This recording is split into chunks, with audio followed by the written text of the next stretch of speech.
სალამ მეგობრებო. ეთერშია პროექტი ვერიტას. მე მისი წამყვანი ირაკლი მეფარიშვილი დღეს გთავაზობთ გიორგი კობერიძის.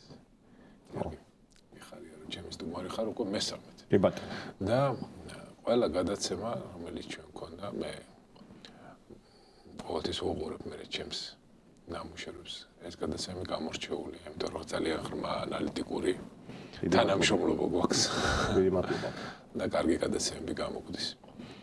და მიმდინარე მოვლენები ძალიან საინტერესოა, ანუ ანალიტიკურად გასარჩევად მარტივი იმ თვალსაზრისით, რომ სადისკუსიო თემები მრავალია და თან პრობლემები, რომელიც წარმოიშვა, აუცილებლად განხილვის ღირსი. და მინდა ვისაუბროთ ტრამპის მიერ შექმნილ ახალ საერთაშორისო ვითარებაზე. ძალიან უცნაური საერთაშორისო ვითარება გვაქვს ჩვენ. აქვე პირდაპირ დავაფიქსირებ მე ჩემს პოზიციას, რომ შეიქმნა ერთგვარი ცნობიერებითი კრიზისი, არა უბრალოდ პოლიტიკური კრიზისი, არამედ ცნობიერების კრიზისი, როცა ჩვენ გვაქვს ისეთ ჭეშმარიტებებზე უკვე ორაზროვანი პასუხი, რომ სხვერპლი არის თურმე ამ ბრძოლაში და ამ ომში მართალი და მეორე რუსეთი არის ამ ომში აგრესორი. აი ეს არის ელემენტარული ნამდვილი ჭეშმარიტებები, რომელიც არ უნდა იწვევდეს არანაირ დებატებს, მაგრამ ჩვენს საერთაშორისო პოლიტიკის ყველაზე მაღალ დონეზე, ყველაზე მნიშვნელოვან კაბინეტში არის მოცემული ისეთი სურათი, სადაც თითქოს აი ამ ჭეშმარიტებას, აი ამ თეთრ ფერს უარყოფენ და აგუდგიცებენ, რომ არის შავი. მოდი დავიწყოთ აი ესეთი, ასე თქვათ, ანალიზით. ჯერ მოდი შევაფასოთ, აი როგორ დაიწყო ტრამპის და ზელენსკის კაბინეტის თანამშრომლობა, აი ეს ლეგენდარული შეხვედრა გავარჩიოთ. რა იყო ამ შეხვედრის აი ესეთი უცნაური კონტექსტის მიზეზი. აი რა კონტექსტებმა შექმნა ესეთი სურათი, რომელშიც ჩვენ ანალოგი შეიძლება არ გვახსენდებოდეს აი ესეთი რაღაცა ძალიან შლიაგერული, ძალიან ძველბიჭური, ძალიან არაკულტურული მასპინძლობა თეთრი სახლისა უკრაინის პრეზიდენტის მიმართ. დიდი ხანი არის რომ ამერიკაში ჯეროდათ ეგეთი რაღაც, რომ უკრაინა და უკრაინის მთავრობა არის დასავლეთის ხელის ბიჭი. და აზეთყვიან იმას გააკეთებს. და ბიზნესის მოლაპარაკებას როგორც აწარმოებდა ტრამპი, ბიზნესურად როგორც აწარმოებს, ძალიან ცნობილი სიტყვები თქვა და ძალიან მნიშვნელოვანი სიტყვები თქვა მან, რომ შენ კარტები ხელში არ იჭირავს, ეს უთხრა ტრამპმა ზელენსკის. ანუ ეს სიტყვები არ არის ციდან გამოვარდნილი, რა ეს ნიშნავს იმას, რომ შენ მოლაპარაკებისას ბიზნესში ეგრეა მართლა, თუ არაფერი არ გიჭირავს, ხოლმე რას მთავაზ? ანუ წმინდად სავაჭროდ რო შეხედა ამ ყველაფერს, თუ კი ორი მხრივი ინტერესი უნდა იყოს, ანუ ერთ მხარეს მას უნდა მოიგოს, მეორე მას უნდა მოიგოს, ამ შემთხვევაში შენ რაღაც უნდა გეჭიროს ხელში. მაგრამ ეს არ იყო პოლიტიკურ სტრატეგიული შეხედულება. პოლიტიკურ სტრატეგიული შეხედულება ეს რამეს ამბობს. როგორ? მე შენს გვერდით ვდგავარ მიუხედავად იმისა, რომ შეიძლება მხოლოდ მე ვხარჯავდე ფინანსურ-ეკონომიკურად, მაგრამ ხარჯავ იმიტომ, რომ ვიღებ სტრატეგიულ პოლიტიკურ შედეგებს, რაც ტრამპის ხედვა არ არის. ეს ახალი არ არის. ამასაც მინდა ხაზი გაუწევ, რომ დიდი ხანი ამერიკული პოლიტიკა აღარ არის ესე ძალიან შორს მიმავალი სტრატეგიული პოლიტიკური მიზნების და მისი ამ მიზნების განხორციელებისათვის ყველანაირი ძალის გამოყენებაზე ორიენტირებული. ეგ 90-იანების და პრინციპში 2000-იანი წლების გარკვეულ პერიოდში ჩაბარდა, როცა ჯერ კიდევ ეს აქტიური იყო რა. შესაბამისად ახლა ნელ-ნელა ვხედავთ ჩვენ რომ უკვე გამოშემოდის ისეთი საკითხი, როდესაც წინა პლანზე წამოდის აი რა ეკონომიკურ ფინანსურ სარგებელს მივიღებ მე. და ტრამპს სხვადასხვა ეს ხედვა პირველ ვადაშიც აქტიურად ქონდა, უბრალოდ მეორე ვადა უკვე როდესაც ის ხელისუფლებაში დაბრუნდა, უკვე ბევრად მომზადებული დაბრუნდა, ბევრად ორგანიზებული დაბრუნდა, თავისი გუნდი უკვე შერჩეული ყავდა. პრინციპში მთელი 4 წლის განმავლობაში კამპანიის პერიოდში უკრაინის საკითხთან მიმართებითაც მას ჰქონდა კარგად ჩამოყალიბებული პოზიცია ანტიუკრაინული სხვადასხვა. დონალდ ტრამპ ჯუნიორი მისი შვილი გამორჩეოდა განსაკუთრებულად ანტი-კიევისეული რიტორიკით და შეგახსენებთ იმასაც, რომ დონალდ ტრამპის მეორე იმპიჩმენტი რომ მოხდა, მეორე, არა პირველი, უკავშირდებოდა იმას, რომ მან დაურეკა ზელენსკის და უთხრა, რომ ბაიდენის და ბაიდენის შვილთან მიმართებით მას უნდა გარკვეული, ესე ვთქვათ, ინფორმაცია, რომელიც პრობლემა შეუქმნა ბაიდენს საარჩევნო კამპანიაში. ეს ცნობილი საკითხია და ის თავაზობდა, რომ აი იარაღზე თუ გვინდა დავილაპარაკოთ, მაშინ ბაიდენზე მომეცი ცუდი ინფორმაცია. ეს ზელენსკისა და ტრამპს შორის შედგა ეს ცნობილი საუბარი, რასაც მოყვა ტრამპის მეორე იმპიჩმენტი. ეს ცნობილი ამბავი. მაგრამ რატომ მოუყევი ახლა ეს ისტორია? იცით რომ ამ ყველაფრის ფონზე ტრამპი ფიგურირებს და მოქმედებს არა როგორც სტანდარტული პოლიტიკოსი, არამედ ადამიანი, რომელიც პერსონალურ შეხედულებებს იყალიბებს, პერსონალურ წყენებს არ ივიწყებს, უყურებს სიტუაციას როგორც უფრო ეკონომიკას, როგორც უფრო ბიზნესს და არა როგორც შორს მიმავალ და რაც მთავარია, თანმიმდევრულ პოლიტიკას. ცნობილი საკითხია, რომ ჯონ ბოლტონი, მისი ნაციონალური უსაფრთხოების ყოფილი მრჩეველი, ძალიან საინტერესო ფიგურაა. ის ხოთაშორის ქორია გამოირჩევა თავისი ესეთი აქტიური, აგრესიული საგარეო პოლიტიკის აქტიური მხარდაჭერით. ძალიან მცოდნე ფიგურაა. მან ისეთ რამე თქვა ტრამპზე, რომ იღვიძებდა დილით სხვა შეხედულება ქონდაო, საღამოს უკვე სხვა შეხედულება ქონდა, იმიტომ რომ ნებისმიერი ადამიანი პოლიტიკაზე რასაც მას დაელაპარაკებოდა, თუ კი ეს ადამიანი მას მოეწონებოდა, ის იცვლიდა პოლიტიკას. აქედან გამომდინარე, სამწუხარო რეალობა არის ის, რომ დღეს ამერიკის საგარეო პოლიტიკა იძენს პერსონალური ხედვებისაგან ჩამოყალიბებულ, ესე ვთქვათ, ყოველდღიურობას, ანუ პერსონალურად როგორც ის უყურებს რა პრიზმაშიც უყურებს პოლიტიკას, ის ხდება ამერიკული პოლიტიკა და რაც ყველაზე მთავარია, მისი სტრატეგიული მეტოქეობა მხოლოდ და მხოლოდ ჩინეთზეა ორიენტირებული. ანუ ის ამბობს, რომ მე ყველაფერს ვუძամ ჩინეთის შესაჩერებლად, ჩინეთის დასასუსტებლად, მაგრამ სხვა დანარჩენი ჩემთვის პრიორიტეტული არ არის. აი აქედან გამომდინარე მივდივართ აი იმ ლოგიკურ შეხვედრამდე, სადაც რა შეხვედრაზეც, ასე ვთქვათ, ძალიან ნეგატიური დამოკიდებულება გაჩნდა ზელენსკისადმი და რომ შევაჯამოთ, რაც ვიცე-პრეზიდენტი ჯეი-დი ვენსის მხრიდან იყო გაცხადებულები და დამოკიდებულება, მან მოგვიანებით აი ცნობილ სიგნალის ჩეტში არსებული გაჟონილმა ინფორმაციამაც გამოაშკარავა, რომ როგორი დამოკიდებულება აქვს ზოგადად ამ გუნდს და მათ შორის ვენს და მის გუნდს ევროპისადმი. ის ამბობს, რომ ევროპა ჩემი პრობლემა არ არის. ანუ რაზეც თანხდება ტრამპის ადმინისტრაცია დღეს არის ეს, რომ ევროპა და ატლანტიკის მიღმა სფერო ჩემი ინტერესი არ არის, იზრუნოს ამაზე თავად ევროპამ და იზრუნოს ამაზე თავად უკრაინამ და ჩემთვის მნიშვნელოვანი რაც არის, ეს უკავშირდება მის ეკონომიკურ, ასე ვთქვათ, წარმატებას, ეს პირდაპირ გაკაფული და პირდაპირ დაკავშირებული ეს ამბავი არის ჩინეთთან. თუ კი ჩვენ შევხედავთ ეკონომიკურად, შეიძლება გამართლება უწოდოთ. ისიც მე ვერ გავამართლებდი, მაგრამ შეიძლება ასეთ პოლიტიკას გამართლება უწოდოთ, მაგრამ პოლიტიკური თვალსაზრისით ეს არის წმინდა იზოლაციონიზმი, ჰეგემონის დასასრული. ჰეგემონი რას ნიშნავს? მე ვარ მსოფლიო პოლიციის როლში, ყველგან სადაც საჭირო არის ჩავერევი, დავეხმარები, გავაძლიერებ, ფასეულობებს მივცემ და თუ ჩემთან იქნები, ჩემი მეგობარი იქნები, გვერდზე დაგიდგები, თუ ამას უარყოფ, მაშინ ჰეგემონია დასრულდა. მაშინ ჩვეულებრივი მოთამაშე ხდები ერთ-ერთი რიგითი აქტორი, ეკონომიკაზე დაინტერესებული აქტორი, ანუ ფინანსურად სარგებელი იქნება, ერთად ვართ, არ იქნება აღარ. ხო.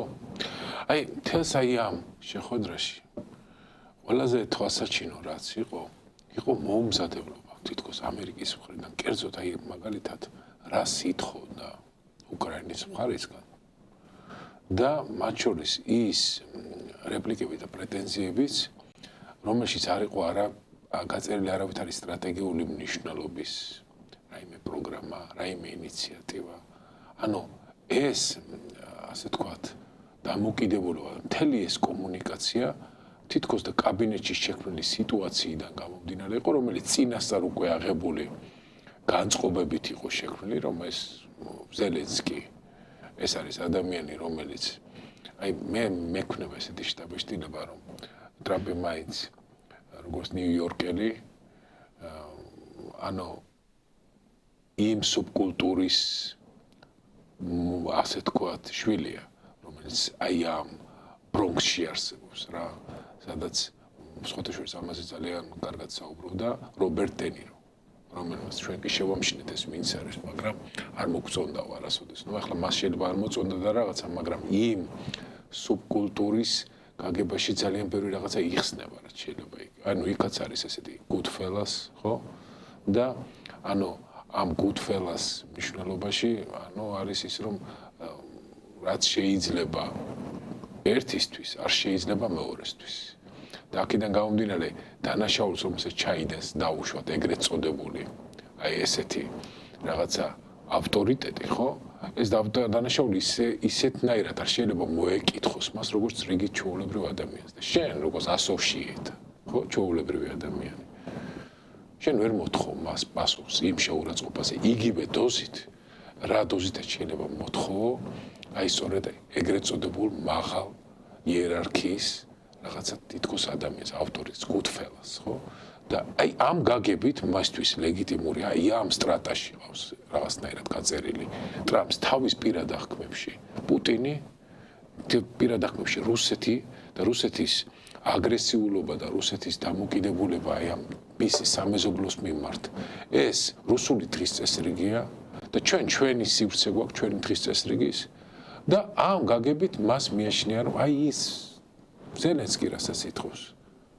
ეს არის იმ გადასახედიდან რომ ის პატარა კაცია და პატარა სუბიექტია არა ლეგიტიმური მოთხოვნა ანუ აქ განაზნეობრივი გაგება არის არამედ სუბკულტურაში წარმოდგენილი ერთგვარი გაგება რომელშიც სამართალს აქვს უთანასწორო განფენილობა სამართალი მხოლოდ და მხოლოდ ორ თანასწორ სუბიექტ შორის შეიძლება იყოს მაგრამ არა ესეთ უთანასწორო პირობებში და აი ამ განწყობით დაწყებულ მოლაპარაკებაში ზელენსკის არ აღიქოს როგორც იმ პიროვნებას ზელენსკის და უკრაინასაც მთლიანად და უკრაინულ პრეტენზიასაც არ აღიქოს როგორც იმ მოთხოვნას რომელიც შეიძლება მან თანასწორ მოთხოვნად განიხილოს სუვერენული სახელმწიფოს პრინციპი არ ესმის ამ ადამიანს და არ ესმის რომ სუვერენულ სახელმწიფოებს აქვს თანასწორი უფლებები აქ ესმის წმინდა ესე პირადი ბიზნეს გამოცდილება ნიუ-იორკის სუბკულტურებში არსებული ერთგვარი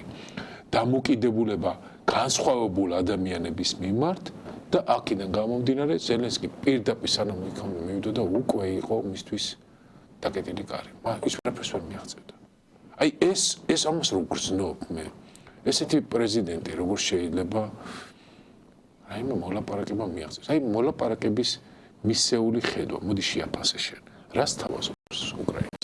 რამდენიმე თვის წინ ნიკოლაი პატრუშევმა პუტინის მარჯვენა ხელმა ძალიან აგრესიულმა ფიგურამ რუსეთის პოლიტიკაში ძალიან მძიმეწონიანი ახლა ნიკოლაი პატრუშევი მძიმეწონიანი რუსეთის პოლიტიკაში პუტინია მხოლოდ და მედვედევი შეიძლება აი მედვედევი ნიკოლაი პეტრუშევი და პუტინი შეიძლება იყოს ეს ძალიან გავლენიანი მოთამაშეები ნუ პატრუშევმა გამოაქვეყნა ხედვა თავის ხედვა და მან თქვა რომ მოვიდა დრო როდესაც მსოფლიო ხელახლა უნდა გადანაწილდეს ამერიკულ და რუსულ გავლენის სფეროებად. ახალი იალტას კონფერენცია დაარღვეს. და ჩვენ ვამბობთ რომ ახალი იალტას კონფერენცია ნიშნავს რა თქმა უნდა ახალი ციომის დასაწყისაც, მაგრამ მე წესით და რიგით პრობლემას არ წარმოადგენს მოსკოვისათვის პირიქით. ხოლო ვაშინგტონისათვის ის მათ მიაჩნიათ, პატრუშევს მიაჩნია ამ შემთხვევაში, ვაშინგტონისათვის არსებული რეალობა, რომელიც ეს როგორ თქვა, სოფლიოს ყველა სივრცეში ყოფნა შეიძლება უკვე აღარ არის ეს სარგებლიანიო, ანუ ჰეგემონია აღარ არის მნიშვნელოვანიო და მოდი ბიპოლარული ორპოლუსიანი გავხადოთ სოფლიო მოსკოვის ღერძეო და ვაშინგტონის ღერძეო. ანუ მისთვის ეს ხედვა წარმოადგენდა ჭეშმარიტებას და სწორედ აი ამ ხედვის მისწყიდების მცდელობა ქონდა რუსეთს ამერიკისადმი. ანუ ის ამბობს რომ ყურე მე რაც მგონია რომ სწორია შენთვისაც სწორი უნდა იყოს. ამიტომაც როცა ჩვენ თუ რას თავაზობს ამერიკა სოფლიოს არ უნდა დავიდეთ პუტინამდე არ უნდა დავიდეთ ტრამპამდე უნდა დავიდეთ აი ბიპოლარული სოფლიოს ლოგიკამდე რომელშიც ამბობს რომ მოდი სოფლიო იყოს გავლენის სფეროებად დაყოფილი ჩემი ზონები შენი ზონები სადაც მე და შენ არ შემოვალთ აქ არ გაფართოვდები აქ შენი ეკონომიკური და სამხედრო ინტერესები არ იქნება შეგვიძლია ლიმიტირებულად ვითანამშრომლოთ მეტი არაფერი ამიტომ არის რომ სხვადასხვა რუსეთი ძალიან ღია აგრეთიკებს და ხოლმე სულ კრიტიკული იყო ნატოსთან მიმართებით. მაგრამ ევროკავშირთან მიმართებით ესეთი ცალსახა პოზიცია თითქოს არ ქონდა, რას თავაზობდა. როგორ ყიდდა, იცით რომ აი გავლენის სფეროში ნუ შემოხვალ ჯარით. ნუ ეკონომიკურ პოლიტიკურად შეგვიძლია რაღაც დონეზე. ასეთი მიდგომა ქონდა მას. ეს არის სწორედ აი ბიპოლარული მსოფლიოს ლოგიკა, რომელიც მოსკოვში დიდი ხანია აქვს და დიდი ხანია კი არა. არასდროს არ ყოფილა. ცივი ომის მოგების წმენა ჩემი აზრით შეცდომა იყო. იმიტომ რომ ცივი ომის ის ფაზა რომ დამთავრდა, ცივი ომი არ დამთავრებულა. უბრალოდ ის ფაზა, ის ეტაპი, ის მდგომარეობა მოიგო ამერიკის შეერთებულმა შტატებმა, მაგრამ ცივი ომის ფაზის რეალური დასრულებაზე რო ვთქვა, რომ ომიც დასრულდა, არა იმიტომ რომ მოსკოვს არასდროს არ უთქვამს, რომ მას ამბიცია არ ჰქონდა. არ ქონდა ბალკანეთში, არ ქონდა შავ ზღვის აუზში, არ ქონდა თუნდაც ფინეთთან ღირებულებითი ცვლილება არ მომხდარა რუსეთში. არანაირი სხვათა შორის ნიქსონი რიჩარდი. თავის ერთ-ერთ ბოლო ინტერვიუში, სიცოცხლის ბოლო ინტერვიუში პრეზიდენტ ნიქსონზე მაქვს საუბარი უკვე რა თქმა უნდა გადამდგარი 90-იან წლებზე მაქვს საუბარი ის წინასწარმეტყველებს ამას. ეს ძალიან საინტერესო წინასწარმეტყველება ის ამბობს რომ ახლა რუსეთი არის გასაყარზე. თუ რუსეთი არ გახდა დემოკრატია, ჩვენ მივიღებთ ავტოკრატიის ახალ ტალღას. და სხვათა შორის ცნობილი საკითხია რომ დემოკრატიას ახასიათებს ტალღები. ტალღები როგორია? მოდის ტალღა პრაქტიკულად 1, 2, 3, რამდენიმე სახელმწიფო იწყებს დემოკრატიზაციას, შემდეგ გადადების ეფექტია და იშლება რეალურად დიფუზიურად სივრცეში და გადაედება მეზობელ სახელმწიფოებს, მაგრამ აქტიური მხარდაჭერის გარეშე იწყება როგორც ტალღას რა ხასიათებს უკან ნახება, ხო? უკუსულა იწყება და შემდგომ ეს უკუსულა შეიძლება იყოს იმაზე მძიმე ვიდრე დემოკრატიის ტალღამდე იქნებოდა საერთოდ დემოკრატიები ამ რეგიონში. აი ეს წინასწარმეტყველა რიჩარდ ნიქსონმა, იმიტომ რომ რიჩარდ ნიქსონს ხოთა შორს ეკრისმოდა. რიჩარდ ნიქსონი იყო ყველაზე კვალიფიციური. ხო, შეიძლება მას სხვა პრობლემები ჰქონდა შიდა პოლიტიკასთან, მაგრამ ამაზე ორი აზრი არსებობს, მაგრამ ის რაც მან წინასწარმეტყველა დაჯდა ძალიან ზუსტად. და მეორე რამ რაც ჩემი ამერიკული პრობლემა მარტო არ არის, დასავლური პრობლემაა. ეს არის ეს რომ მათ არ ესმით როგორი არის რუსეთი. ისე რუსეთი ძახენ ენიგმას, გამოუცნო პაპარაცი. მათ ვერ წარმოუდგენიათ რომ 21 საუკუნეში სახელმწიფო შეიძლება ისე სურდეს კონდეს იმპერია. აი ვერ წარმოუდგენიათ ეს ამბავი.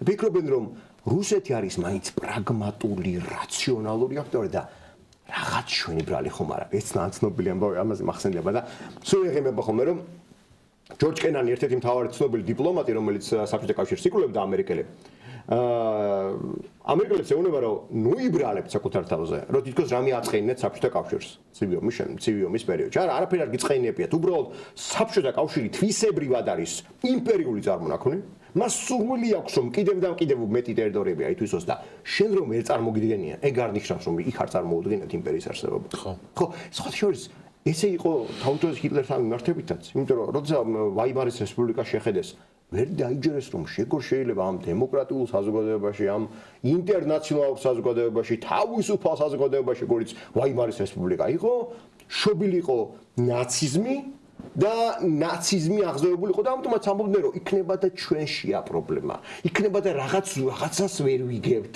რაღაცა ვერ გაგვიგო იქნება ასეთი მიდგომა ჰქონდათ ნაციზმისადმი და სანამ ნაციზმა რეალურად არ დაიწყო მათთან ოფიციალური მეორე მსოფლიო ომის უკვე სრული გაშლა და მომზადება მანამდე ვერ მიხვდნენ რა ხდებოდა მითმასნების პოლიტიკა და დაშოშმინების პოლიტიკა მაგიტომაც იყო ეს ყველაფერი ახლა ჩვენ რასაც ვატენებთ აი იმის რაღაცა მსგავსი ანალოგია სხვა შორის ცნობილი ამბავია რომ 1941 წლის დეკემბრამდე სანამ იაპონია დაესხმებოდა თავს ამერიკას ამერიკის შეერთებულ შტატებში პრო-ნაცისტური აქციები იმართებოდა და ამბობდნენ რომ ჩვენ რა შუაში ვართ ევროპასთან ინგლისი რო იბომბება ჩვენ რა შუაში ვართ ბლიცი ლონდონის თავზე რო გვიწოდა ლონდონი და ინგლისელები რო თავს იცავდნენ რა შუაში ვართ ჩვენ მაგრამ პრობლემა ეგ იყო რომ ვერ მიხვდნენ ერთ ძალიან მარტივ ჭეშმარიტებას რომ ომს ახასიათებს ერთი ძალიან საინტერესო თვისება თუ ის 1-2-3 წერტილში ეს თქვა მოხდა, შემდეგ ის ბუნებრივად იძენს დომინოს პრინციპს. გადაედება ერთი და ეცემა მეორე მესამე და ბოლოს შენამდე მაინც მოდის. სხვა პლანეტაზე თუ არ ხარ, ამ პლანეტაზე ომი მოგაკითხავს თუ ომი არ გაჩერდება, თუ ომში აგრესორს არ გააჩერებ. აი ეს ჭეშმარიტება სამწუხაროდ ამერიკელებმა მაშინ მიიღეს ძალიან მძიმედ, მაგრამ ისტორიას ახასიათებს დავიწყებადობა. მე თაობები რომ მოდის ისტორიას ივიწყებენ და ეგ მოხდა ამ შემთხვევაში რაც ახლა ხდება. კაცობრიობის სერიოზული პრობლემაა ისა რომ აი ირაციონალიზმი, სიბრიყვე, ეს მუდმივი თამდევი პრობლემაა, აი როგორ გავექცეთ ახლა ამ პრობლემას, ეს წარმოუდგენელია, ხო? შეიძლება იყოს, რა ვიცი, მე ხელოვნური ინტელექტი ამის საშუალება, მაგრამ ამ მოცემულ პროგნოზირებად მომავალში, მე მგონი ამის გასვლა არ არსებობს და აი ახლა ის თუ რაც ხდება ამერიკის შეერთებულ შტატებში, აი ეს ტარიფების ომი, მოდი ჩინეთთან დავკავშირებული ერთგვარი, ასე თქვათ, პოლიტიკა გავაანალიზოთ, რომ აი ამ დაპირისპირებაში, ანუ ჩინეთთან კონკურენციაში ანუ ამერიკის შეერთებული შტატებისთვის რა არის პრობლემა? დემოკრატია არის პრობლემა, იქ ჩინეთში რო არ არის. ავტორიტარიზმია პრობლემა, რო ჩინეთში არ არის. ანუ აი ამ ასე თქვათ, საკაცობრიო იდეალებზე წუხს და იმიტომ არის ჩინეთთან პრობლემა. ცხადია ხომ არა? ყველაზე მთავარი არის მისთვის შიში კონკურენციის, შიში ტექნოლოგიების განვითარების, შიში იმისას, რომ მათ რა ტექნოლოგიებიც აქვს. ნუ ჩინურ ბიზნეს კულტურაში, საწარმოო კულტურაში, ანუ არც ესმით საერთოდ მნიშვნელობა, რას ნიშნავს ტექნოლოგიების მოპარვა. ანუ ამის გამო ჩინელ მეწარმეს არავითარი სინდისის ქენჯნა არ აქვს, აბსოლუტურად. არა, ვერ ხვდება ეს რა შუაში არის და ეს პრეტენზია როგორ შეიძლება წაუყენოს საერთოდ რამენაირად ვინმეს. შექმნილია, რატომ არ უნდა ვისარგებლო. და ის ტექნოლოგიები, რომელსაც ავითარებს და უნდა იყოს ახალი ამერიკის know-how რის გამოც და უშუალოდ ერთი ნაბიჯი წინ უნდა იდგეს დანარჩენ სახელმწიფოებზე, უცებ ხდება მისი კოპირება ახლა. ChatGPT უცებ DeepSeek, რომელიც ChatGPT-ში მილიარდებია, რამოდენიმე ასეული დახარჯული, აქ კიდე რამოდენიმე მილიონი და ანალოგი თითქმის შექმნილი, ხო? ცხადია, იგივე რესურსი არ, მაგრამ კარგად აჩვენებს მოდელს თვითონ. აი, რისიც ეშინია ამერიკის შეერთებულ შტატებს, რომ რაც არ უნდა შევქმნათ, მისი ანალოგიის გამეორება შეუძლია ჩინეთს და აი ის რითაც შეიძლება მე გავასწრო სხვებს, არ მომცემს ეს საშუალებას. და ამის წინააღმდეგ ბრძოლის ისევ და ისევ ტრამპის ძალიან სუბიექტური, არაპროგრამული, არა ეკონომიკურად გათვლილი პოლიტიკა, რომ დავაბრუნოთ საწარმოები ისევ ამერიკის შეერთებულ შტატებში. შევუქმნათ მაღალი ტარიფები. ეს როგორი მოქმედებს? ხოდაშორის არგენტინას ქონდა ეგ მცდელობა. არგენტინა იყო ერთ-ერთი ყველაზე საიმედო ეკონომიკა 20 საუკუნის დასაწყისში და არგენტინამ, როდესაც ტარიფები გამოაცხადა მთელ მსოფლიოში, გაღარიბდა კატასტროფულად. მაგრამ ამერიკის გათვლა არის ეგეთი, რომ ამერიკა არის სამომხმარებლო ეკონომიკა. ის უფრო მეც მოიხმარს, ვიდრე აწარმოებს და მოიხმარს იმიტომ, რომ მსოფლიოდან შემოაქვს პრაქტიკულად უკვე ნაწარმი პროდუქცია იაფად. მიდგომარი ასეთი. ტრამპი ამბობს, რომ შენ თითოეული შემოტანილი პროდუქტიდან ჩემთან წინასწარ დაიბეგრები, ანუ ტარიფს გადაიხდი, დაიბეგრები რაღაც თანხად დაგბეგრავს, შესაბამისად იმდენად გაიზრდება შენ მიერ შემოტანილი პროდუქციის ფასი ჩემთან, რომ კონკურენციას ვერ გაუწევს ადგილზე ნაწარმოე პროდუქციას, რომელიც ისედაც ზვირი ღირდა. ანუ აქედან გამომდინარე, ისევ ამერიკელი რომ დადგება და შეხედავს Made in China აწერი ერთ მხარეს და Made in USA, იყიდის USA-ს. და ლოგიკა ეგეთია. მაგრამ აქ არის ერთი სერიოზული პრობლემა. პრობლემა არის, როგორც აღნიშნეთ, შრომის კულტურაში. თუ ჩვენ აზიურ შრომის კულტურას შევხედავთ ჩინეთში, განსაკუთრებით ხო, აქ არის პრაქტიკულად რამდენიმე საათით მეტი შრომა, ვიდრე ამერიკის შეერთებულ შტატებში, რა და რამდენჯერმე იაფი ანაზღაურება. შესაბამისად, ამერიკის შეერთებულ შტატებს მოუწევს არა მხოლოდ ჩინეთთან ბრძოლა, არამედ ჩინურ ამ წარმოების კულტურასთან ბრძოლაც ეს ერთი. და მეორე, ჩინეთი რაც აკეთებს არის სრულიად სხვა გვარი, ესე ვთქვათ, გვერდის არიდება ტარიფებისადმი, სისტემისადმი გზა. მას გააქვს მეზობელ ვიეტნამში პროდუქცია. ვიეტნამიდან შეაქვს ამერიკის შეერთებულ შტატებში და სანქციებს არიდებს გვერდს. ეს ერთი. მეორე, ის ცდილობს ახალი ბაზრები იპოვოს და ეს ახალი ბაზრები არის ევროპული ბაზრები. და ევროპულ ბაზრებში შევიდეს ძალიან აქტიურად. ისევე როგორც სამხრეთ ამერიკაში შევიდეს და მათ შორის ჩრდილოეთ ამერიკაში ამერიკის შეერთებულ შტატების მიღმა შევიდეს და ის ბაზრები აითვისოს. ეს ძალიან მნიშვნელოვანი საკითხი არის. მესამე რაც თავად აღნიშნეთ, know-how-ს მოპარვა, know-how-ს განვითარება და მოპარვა, რომელიც ჩინეთში ხდება, ბევრად იაფია და ეფექტიანობის თვალსაზრისით შეიძლება არც ჩამოუვარდებოდეს. ანუ ცნობილი ამბავია, რომ დღეს მსოფლიოში ყველაზე მეტ ელექტრომანქანას აწარმოებს ჩინეთი. ასევე წყალბადზე მომუშავე მანქანებს აწარმოებს ჩინეთი ძალიან აქტიურად. ამიტომაც უკვე ჩვენ შევხედავთ, რომ აი ძირითადად ჩინურია და ესე უყურებთ ჩვენ, თუ აი ეს დაძლია და ჩინურია და არ უდრის ჩინური უხარისხოს, თუ ეს დაძლია ჩინეთმა, შემდგომ უკვე რა თქმა უნდა ამერიკული ეკონომიკური ჰეგემონიას დაეცემა. სწორედ აი ამას უსვამს ხას ამერიკის შეერთებულ შტატები და ამბობს, რომ სანამ Made in USA რამეს აწერია, ანუ შექმნილი ამერიკის შეერთებულ შტატებში, მანამ იარსებებს ის, რომ ჩემი წარმოებული არის უკეთესი, ვიდრე შენი. ანუ ტრამპის გათვლა არის ცოტა იმაზე აგებული, რომ გრძელვადიანად ჩემი ხელშეწყობა ადგილობრივი ბიზნესისადმი და ჩემი ესე ვთქვათ მუქარა და არაპროგნოზირებადობა ჩინეთისადმი გააჩენს мотиваციას უკვე ჩინეთში გადასული კომპანიებისათვის, რომ დაბრუნდნენ ჩემთან და აწარმოონ პროდუქცია იაფად. ამ ლოგიკას თუ გავყვებით ჩვენ პროგნოზირება და მომართლა არ გვაქვს. რა მოხდება ზუსტად? ამერიკის ეკონომიკა არ არის პატარა. მას შეუძლია რეალურად ძალიან ბევრი რამის წარმოება მართლაც, მაგრამ უკვე ფასებზეა საუბარი. ჩინეთს შეუძლია მათ შორის დემპინგურად, ანუ ძალიან იაფად, მიზანმიმართული იაფად შევიდეს ბაზრებზე და იქაც შეებრძოლოს. ანუ პროდუქციის ფასი თუ იქნება დავუშვათ, ნაწარმის პროდუქციის ფასი თუ იქნება $5, ის მიზანმიმართულად დააგდოს ფასი და თქვას რომ არა, $1 გავყიდი მე. ანუ მორჩა, მას იმიტომ რომ ეს ქვეყანა არ არის წმინდა ეკონომიკა, ეს არის ტოტალიტარული სახელმწიფო, რომელიც ეკონომიკას იყენებს პოლიტიკური მიზნებისათვის. ეს არ არის წმინდა ეს ქვეყანა, რომ აი მე ეკონომიკას ვავითარებ, რომ თათა ჩემი ხალხი იყოს კარგად. და ეკონომიკას თავისი ლოგიკა აქვს, რომელშიც ვერ ვერევ. არა, ეს ჩინეთი სხვანაირად ფუნქციონირებს. ეს არის ტოტალიტარული სახელმწიფო, ის აკონტროლებს ყველაფერს და ეკონომიკას იყენებს პოლიტიკური ძალიან წარმატებული მიზნებისათვის.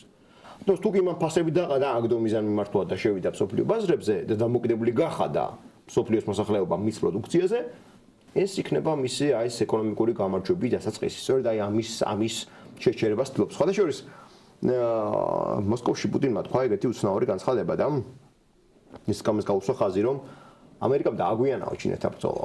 დააგვიანა დაახლოებით 15-20 წლითო.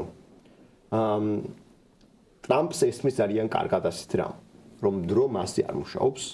დრო მასზე არ მუშაობს, იმიტომ რომ ეკონომიკური ზრდა ამ შემთხვევაში ჩინეთს აქვს მაინც დიდი. როგორც არ უნდა იყოს კი ახლა ისეთი დიდი აღარ აქვს, როგორც 7-8-9% აღარ აქვს როგორც ეს ქონდა, მაგრამ დიდი აქვს კვლავ ჩინეთის ეკონომიკას და ამასთანავე ჩინეთზე ჩამოკიდებული მთელი რიგი სახელმწიფოები, მათ შორის აფრიკაში, სადაც ამერიკული დომინაცია ძალიან ძლიერი იყო, ეს ყველაფერი რა თქმა უნდა შეანაცვლება. სხვადასხვა რო შევაჯამოთ, ერთ-ერთი რაც ჩინეთის დომინაცია საკავებდა სოფლიოში იყო USAID. ამერიკული დახმარება მაინც წარმოადგენდა იმ ცნობიერ ხედვას, რომ ამერიკა მაინც სოფლიოში რჩებოდა ეკონომიკურ ჰეგემონადაც და იდეურ ჰეგემონადაც, ანუ ამერიკა გვეხმარება.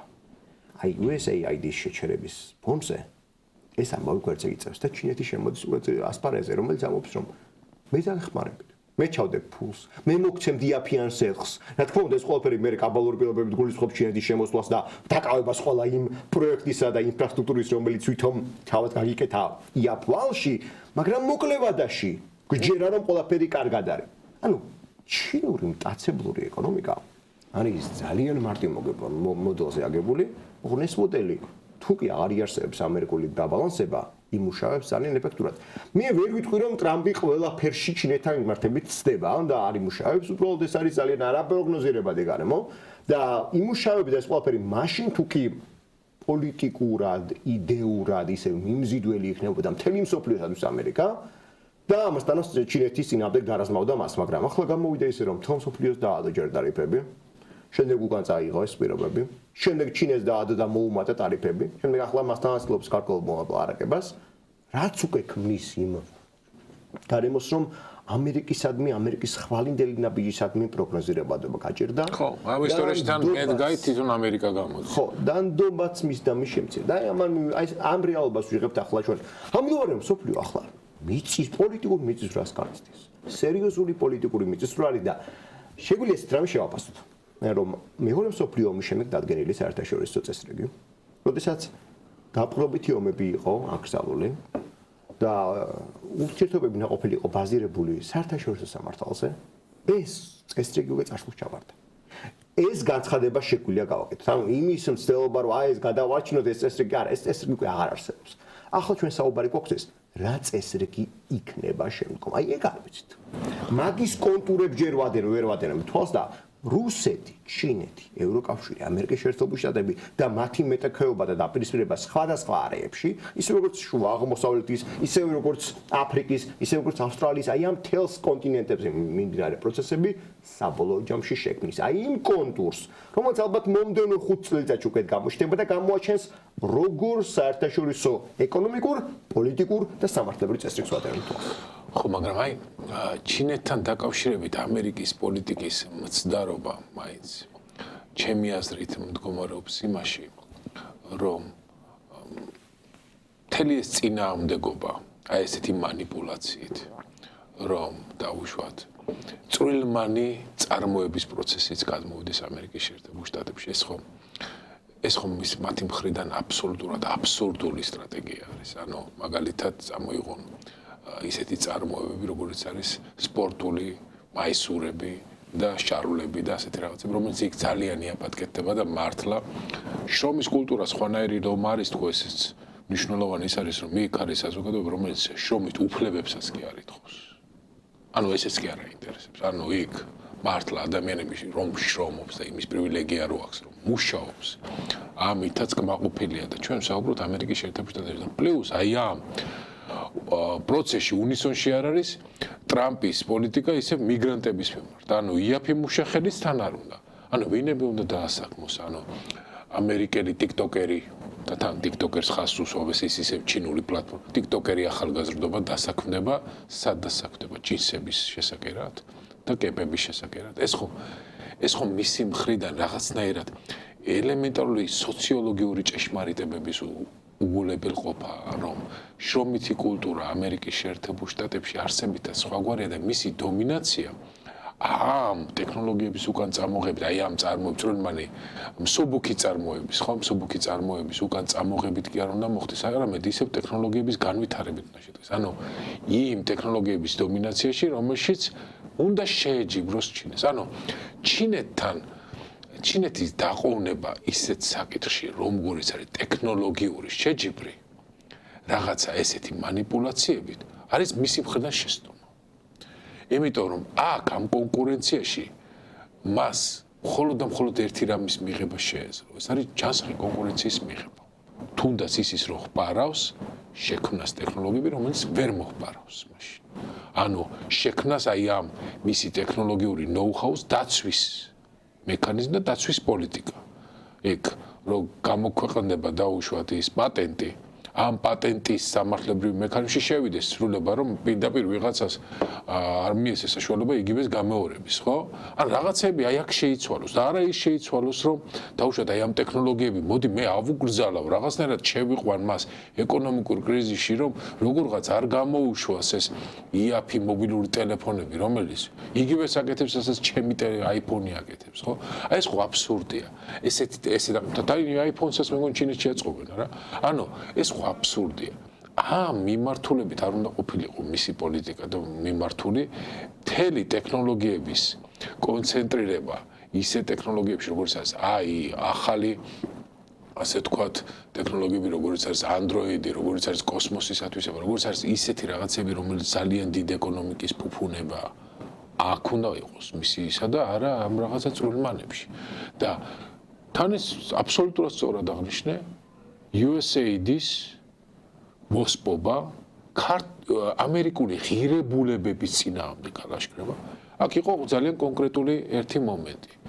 მთელი მსოფლიო იყო მაინც მოგებული ამერიკის შეერთებული შტატების ჰეგემონიით. ანუ ეს იყო win-win ხელშეკრულება, ასე რომ ვთქვათ, ხო? ის სარგებლობს, მაგრამ მეც ვსარგებლობ მისით. ანუ არის ინტელექტუალური, ექსპერტული, ფინანსური, ჰუმანური დახმარება ამერიკის შეერთებულ შტატებთან საქართველოს ძალიან ბევრია მიღებული, ხო? და აქედან გამომდინარე, მე ამერიკის შეერთებული შტატების ის მდგომარეობა მაწყობს. ეხლა წარმოიდგინე, ეს ყველაფერი წაგართვეს და მაშინ რატომ მაწყობს? ეს პრივილეგირებული მდგომარეობა შენ რომ პირველი უნდა იყო, ჩემთვის რატომღა არის უკვე გასათვალისწინებელი? გასათვალისწინებელი აქედან გამომდინარე მარტო ერთი მიზეზი. იძულებული ვარ რომ გავითვალისწინო. ეს უკვე აღარ არის ჩემი მზაობა რომ შენს ლიდერობას დავეთანხმო. ეს არის უკვე იძულება და თან ამ იძულების მექანიზმებსაც თვითონ სპობს, იმიტომ რომ მიდის იზოლაციაზე. ანუ ყველაფერში ლოგიკური წინააღმდეგობა. ეს არის აბსურდი ამერიკის შეერთებული შტატების. შენ როგორ შეაფასებ ამ პოლიტიკაში? რატომ არის ესეთი ურთიერთგამომრიცხავი ვექტორები? აი მაგა, აი დოჯი და ამერიკის შეერთებული შტატების ადმინისტრაციის ამჟამინდელი აქტორები და მათი დღის წესრიგი. რატომ არის აი ესეთი ამერიკის შეერთებული შტატების ადმინისტრაცია რატომ შევიძინეთ? ხოლმე ამის ახსნა საკმაოდ მარტივია. დონალდ ტრამპის და დონალდ ტრამპის კარზე არსებული ადამიანებს აქვთ განსხვავებული ინტერესები. განსხვავებული ინტერესების ლობირება ქმნის განსხვავებულ შედეგებს. არა თანამიმდევრული. ნუ ერთიანი ხედვა არ არის ჩამოყალიბებული, ერთიანი სტრატეგია არ არის ჩამოყალიბებული. არსებობს ხედვა, რომ შეიძლება ცუდია და თორე სხვა დანარჩენზე პრაქტიკულად არის არათანმიმდევრული პოლიტიკა. ზოგიერთ რამეში ტრამპი ემხრობა ერთ ადამიანს, ზოგიერთ საერთში მეორეს, ზოგიერთში მესამეს. აქ ჩვენ ხედავთ იგივე ილონ მასკის დაპირისპირება, ჩვენ ხედავთ ხო, როდესაც სხვადასხვა ფიგურებისადმი, სხვადასხვა ეკონომიკური ხედვებისადმი გახდა ის კრიტიკული. ანუ ეს იმის მანიშნებელია, რომ ერთიანი სტრატეგიას კი არ მისდევს მთელი გუნდი. აქ როგორც სამეფო კარზე, როდესაც სხვადასხვა პოლიტიკის გატარება ხდებოდა ხოლმე შუა საუკუნეებში, ერთი რო ერთ ეწყოდა და მეორეს ჩარჩურჩულებდა და ეს გადიოდა იმ დღეს. აი ამას ვადევნებ თვალს. ეს არის არათანმიმდევრულობა, თორე აქ რო თანმიმდევრულობა იყოს, ყველაფერში ლოგიკა დაჭერილი იყოს, ამ შემთხვევაში ეს ჯაჭვი აუცილებლად რაღაც ჩეკს მოიტანდა. მაგრამ ეს არის არათანმიმდევრული, არაპროგნოზირებადი პოლიტიკა და ტაქტიკური სხვადასხვა, არასტრატეგიული, ანუ შორტმომავალი არ არის, ძალიან მოკლე შედეგი.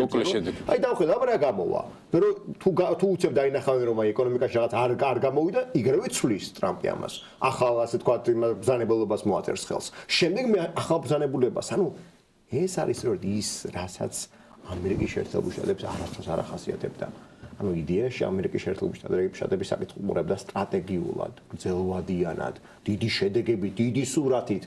ხოლო მოკლე ესე კონკრეტული ადამიანების ინტერესებიდან გამომდინარე და ტაქტიკური შედეგებით, რაც რის გამოც ვიღებთ იმას, რასაც ვიღებთ.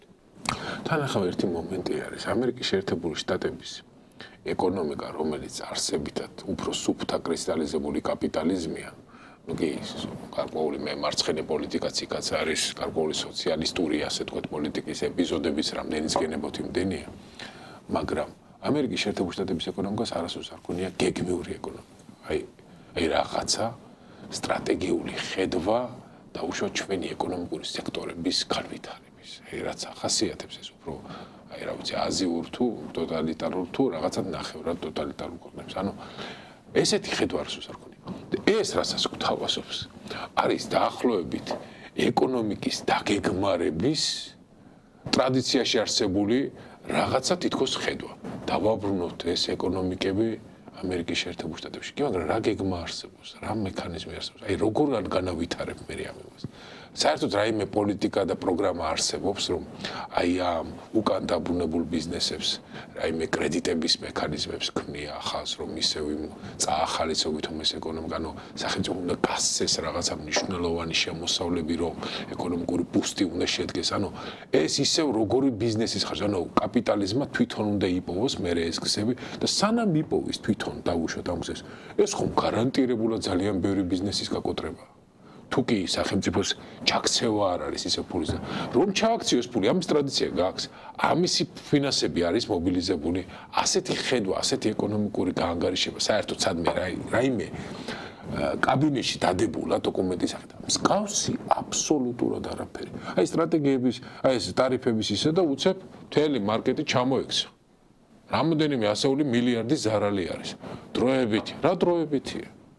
თუ კი შენ მართლა შეუქმნი ამერიკის შეერთებულ შტატებს ბიზნესს, ანუ იმ ბიზნესმენებს ისეთ გარემოს, რომ იქიდან ის ვერ ვაჭრობს და უნდა ჩამოიტანოს ვითომ აქით და მე აქიდან მე რა ახალი კრედიტები უნდა ეს კომპანიის გადმოტანა ეს ხო არ არის ჩეკიდან აქით გადმოტანა მთელი ინფრასტრუქტურის ხელახალი მოწყობა, ლოჯისტიკის ხელახალი მოწყობა არის, კვალიფიციური კადრების ხელახალი მოზიდვა არის. ანუ ამ ხარჯებს ვინ გააკეთებს, როგორ გააკეთებს წმინდა თავისი ხარჯები, თავისი ასე ვთქვათ, საბანკო სექტორით, ანუ მოგება-წაგების ანგარიშით, რომელიც ეკონომიკაში თავისი ლოგიკით არსებობს.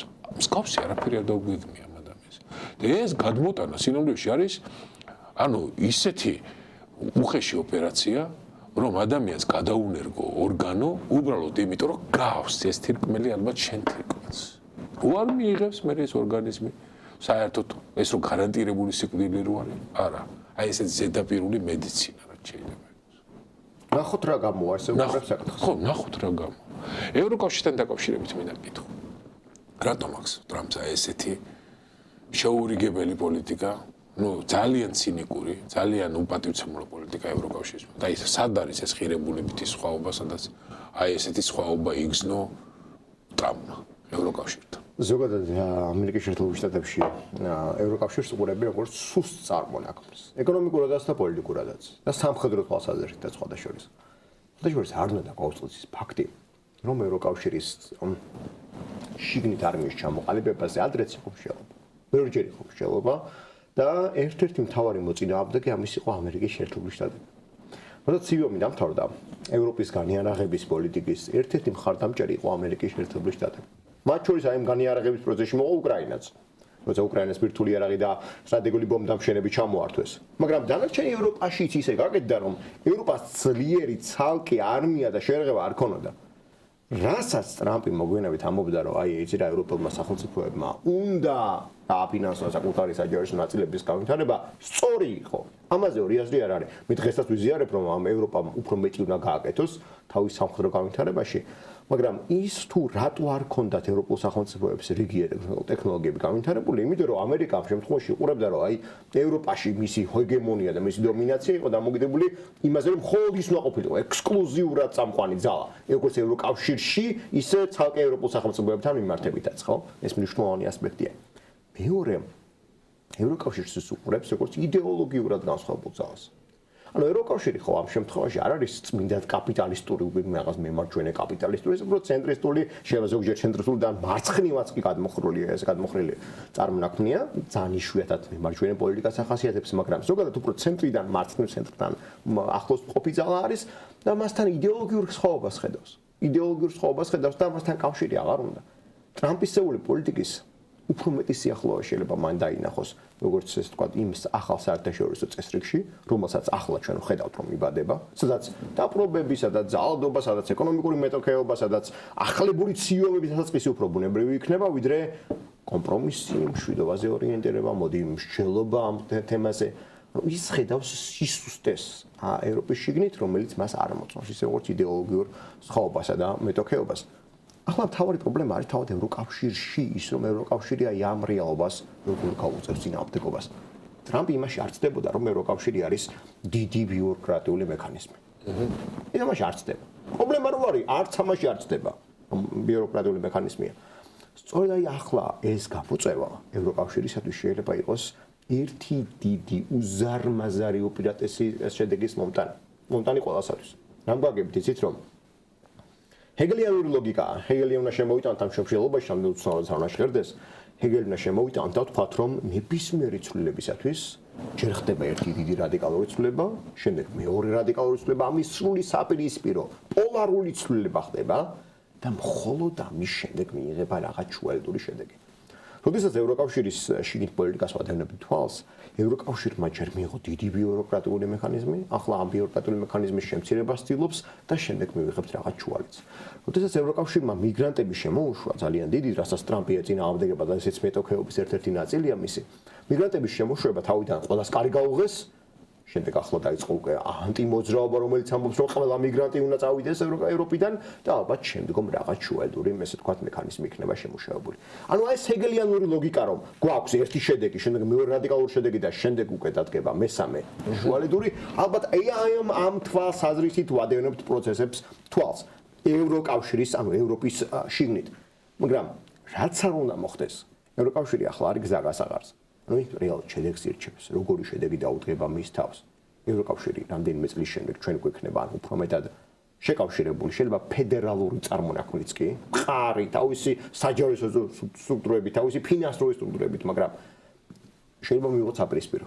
მივიღოთ სრულიად საპირისპირო, უფრო მეტად დაშლილი, უფრო მეტად დასუსტებული და ეს ყველაფერი დამოკიდებული არის არა მხოლოდ ამერიკის შეერთებულ შტატებზე, არამედ იმ ომზე, რომელიც ახლა უკრაინაში მიმდინარეობს. იმიტომ რომ ამ ომმა ევროპას ახალი იდენტობა შეუქმნა.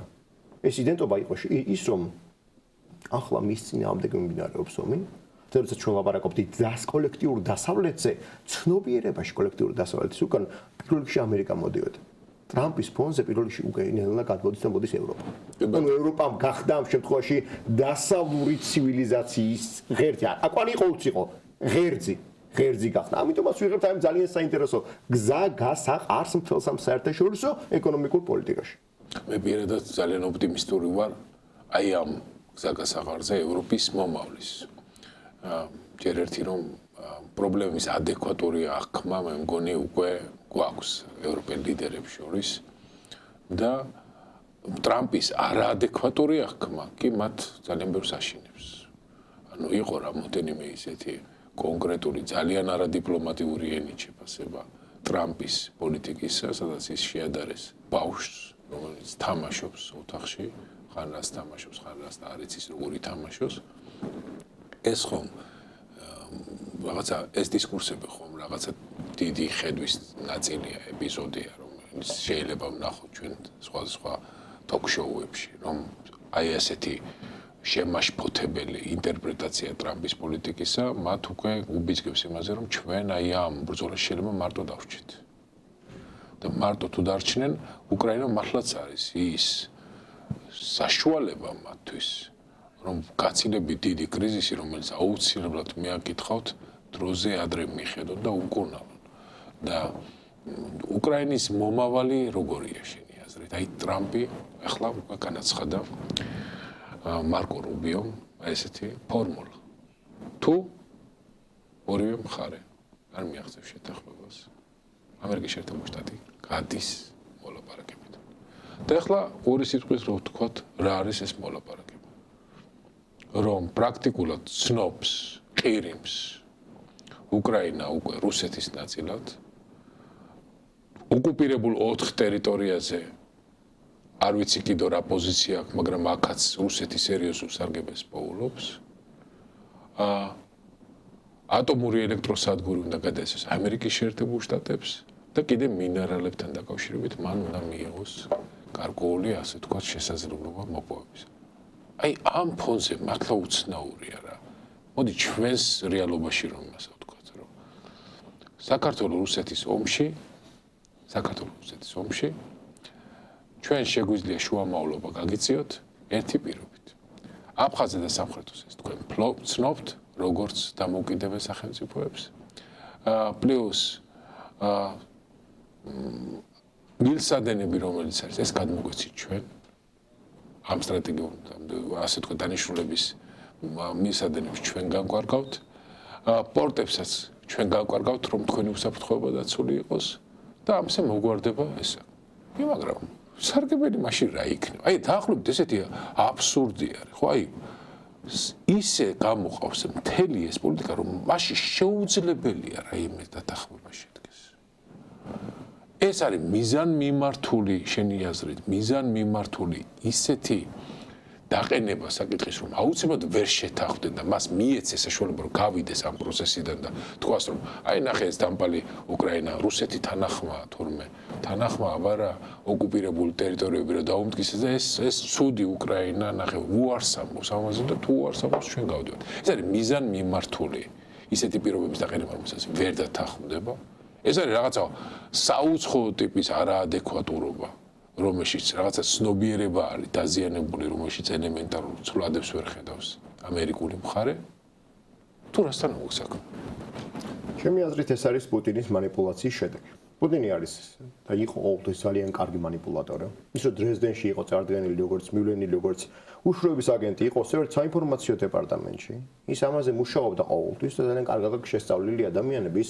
ცნობილი ამბავია, რომ სანამ ნებისმიერ ლიდერს შეხვდება, ან არ მარტო შეხვდება, ზოგადად ახალი ლიდერი რომ მოდის, სპეციალურ დეპარტამენტს ავალებს მის შესწავლას. ამ ლიდერის ბავშვობის, ინტერესების, რა მოსწონდა, რა არ მოსწონდა, ყველა დეტალი შესწავლას. ძალიან კარგად იცი როგორ მიუდგეს ტრამპს. ტრამპს უთხრა რომ აგერ მე მინდა მშვიდობა. მან წარმოადგინა რეალურად ის გეგმა, საუბარი მაქვს რუსეთზე, რომელიც არის რუსეთის ინტერესებში და ამ გეგმის ამ ხედვებში, ამ კონცეფციების შემდგომ რა თქმა უნდა ატაცება სამწუხაროდ მოახდინა ტრამპმა. მოახდინა ტრამპმა და აღონ ამის პრევენციისათვის, რაც კარგი ამბავი მოხდა ის, რომ წინასწარ გაჟონა ჟურნალებში, მათ შორის Financial Times-ში. გაჟონა ამ ამბავმა ჟურნალში და წინასწარ გახდა უკვე ცნობილი საზოგადოებისათვის, საერთაშორისო საზოგადოებაზე მაქვს საუბარი, თუ რა გეგმა განიხილებოდა უტკოფისა და ზოგადად ამ მთელი, ესე ვთქვათ, ამერიკული დიპლომატების მხრიდან, რამაც გამოიწვია სკანდალი და წინასწარ პრევენცია მოახდინა ამ შემდგომი მოლაპარაკების წინ წაწების. ანუ ეს იმის იმედს მაძლევს და იმის საფუძველს მაძლევს, რომ ამერიკის შეერთებულ შტატებში კარგად ხვდებიან, რომ ეს ესე მარტივი არ არის, იმიტომ რომ ამ გეგმის გატანა არა მარტო დაუპავს უკრაინას, ანუ დაუპავს მთელს ცივილიზებულ მსოფლიოს. იმიტომ რომ გამოდის, რომ თუ კი ჩვენ ვხედავთ დაპყრობითი ომის პრეცედენტის შექმნას ყირიმში ოფიციალურად და დანარჩენი ტერიტორიების დე-ფაქტო გადაფორმებას, ფაქტობრივ გადაფორმებას, შემდგომ უკვე რუსეთი რასიზმს სხვა ქვეყნებთან მიმართებით ეს უკვე მხოლოდ მის კეთილნებაზე ხა იქნება დამოკიდებული, იმიტომ რომ წარმოიდგინეთ თქვენ ომომოგებული ტერიტორიები მიერთებული რუსეთი, რომელსაც აქვს თავისუფალი რესურსები, გამოთავისუფლებული რესურსები რასიზმის ის მაგალითად საქართველოსთან მიმართებით. საქართველოს ბელარუსთან მიმართებით. აი ერთი წუთი რო სცენარი წარმოვიდგინოთ, შეგვიძლია ვთქვათ, რომ ომში გამოსული გამოთავისუფლებული ენერგიითა და რესურსებით რუსეთი საქართველოსთან მიმართებით გახდება სრულად აგრესიული, ულტიმატუმების ენებით დაიწყებს ლაუბარს, ისევ როგორც ულტიმატუმების ენები ექნება მას ბელარუსთან, ყაზახეთთან, მოლდოვასთან და პრინციპში დანარჩენ ევროპასთან მიმართებით, იმიტომ რომ ევროპაში ახლა რომ მილიონობით რუსია გაქცეული სხვადასხვა მიმართულებით, მათგან რამდენი შეასრულებს პოტენციურად მეხუთე კოლონის როლს, ეს არავინ არ იცის. მაღალი ალბათობით ძალიან ბევრიც.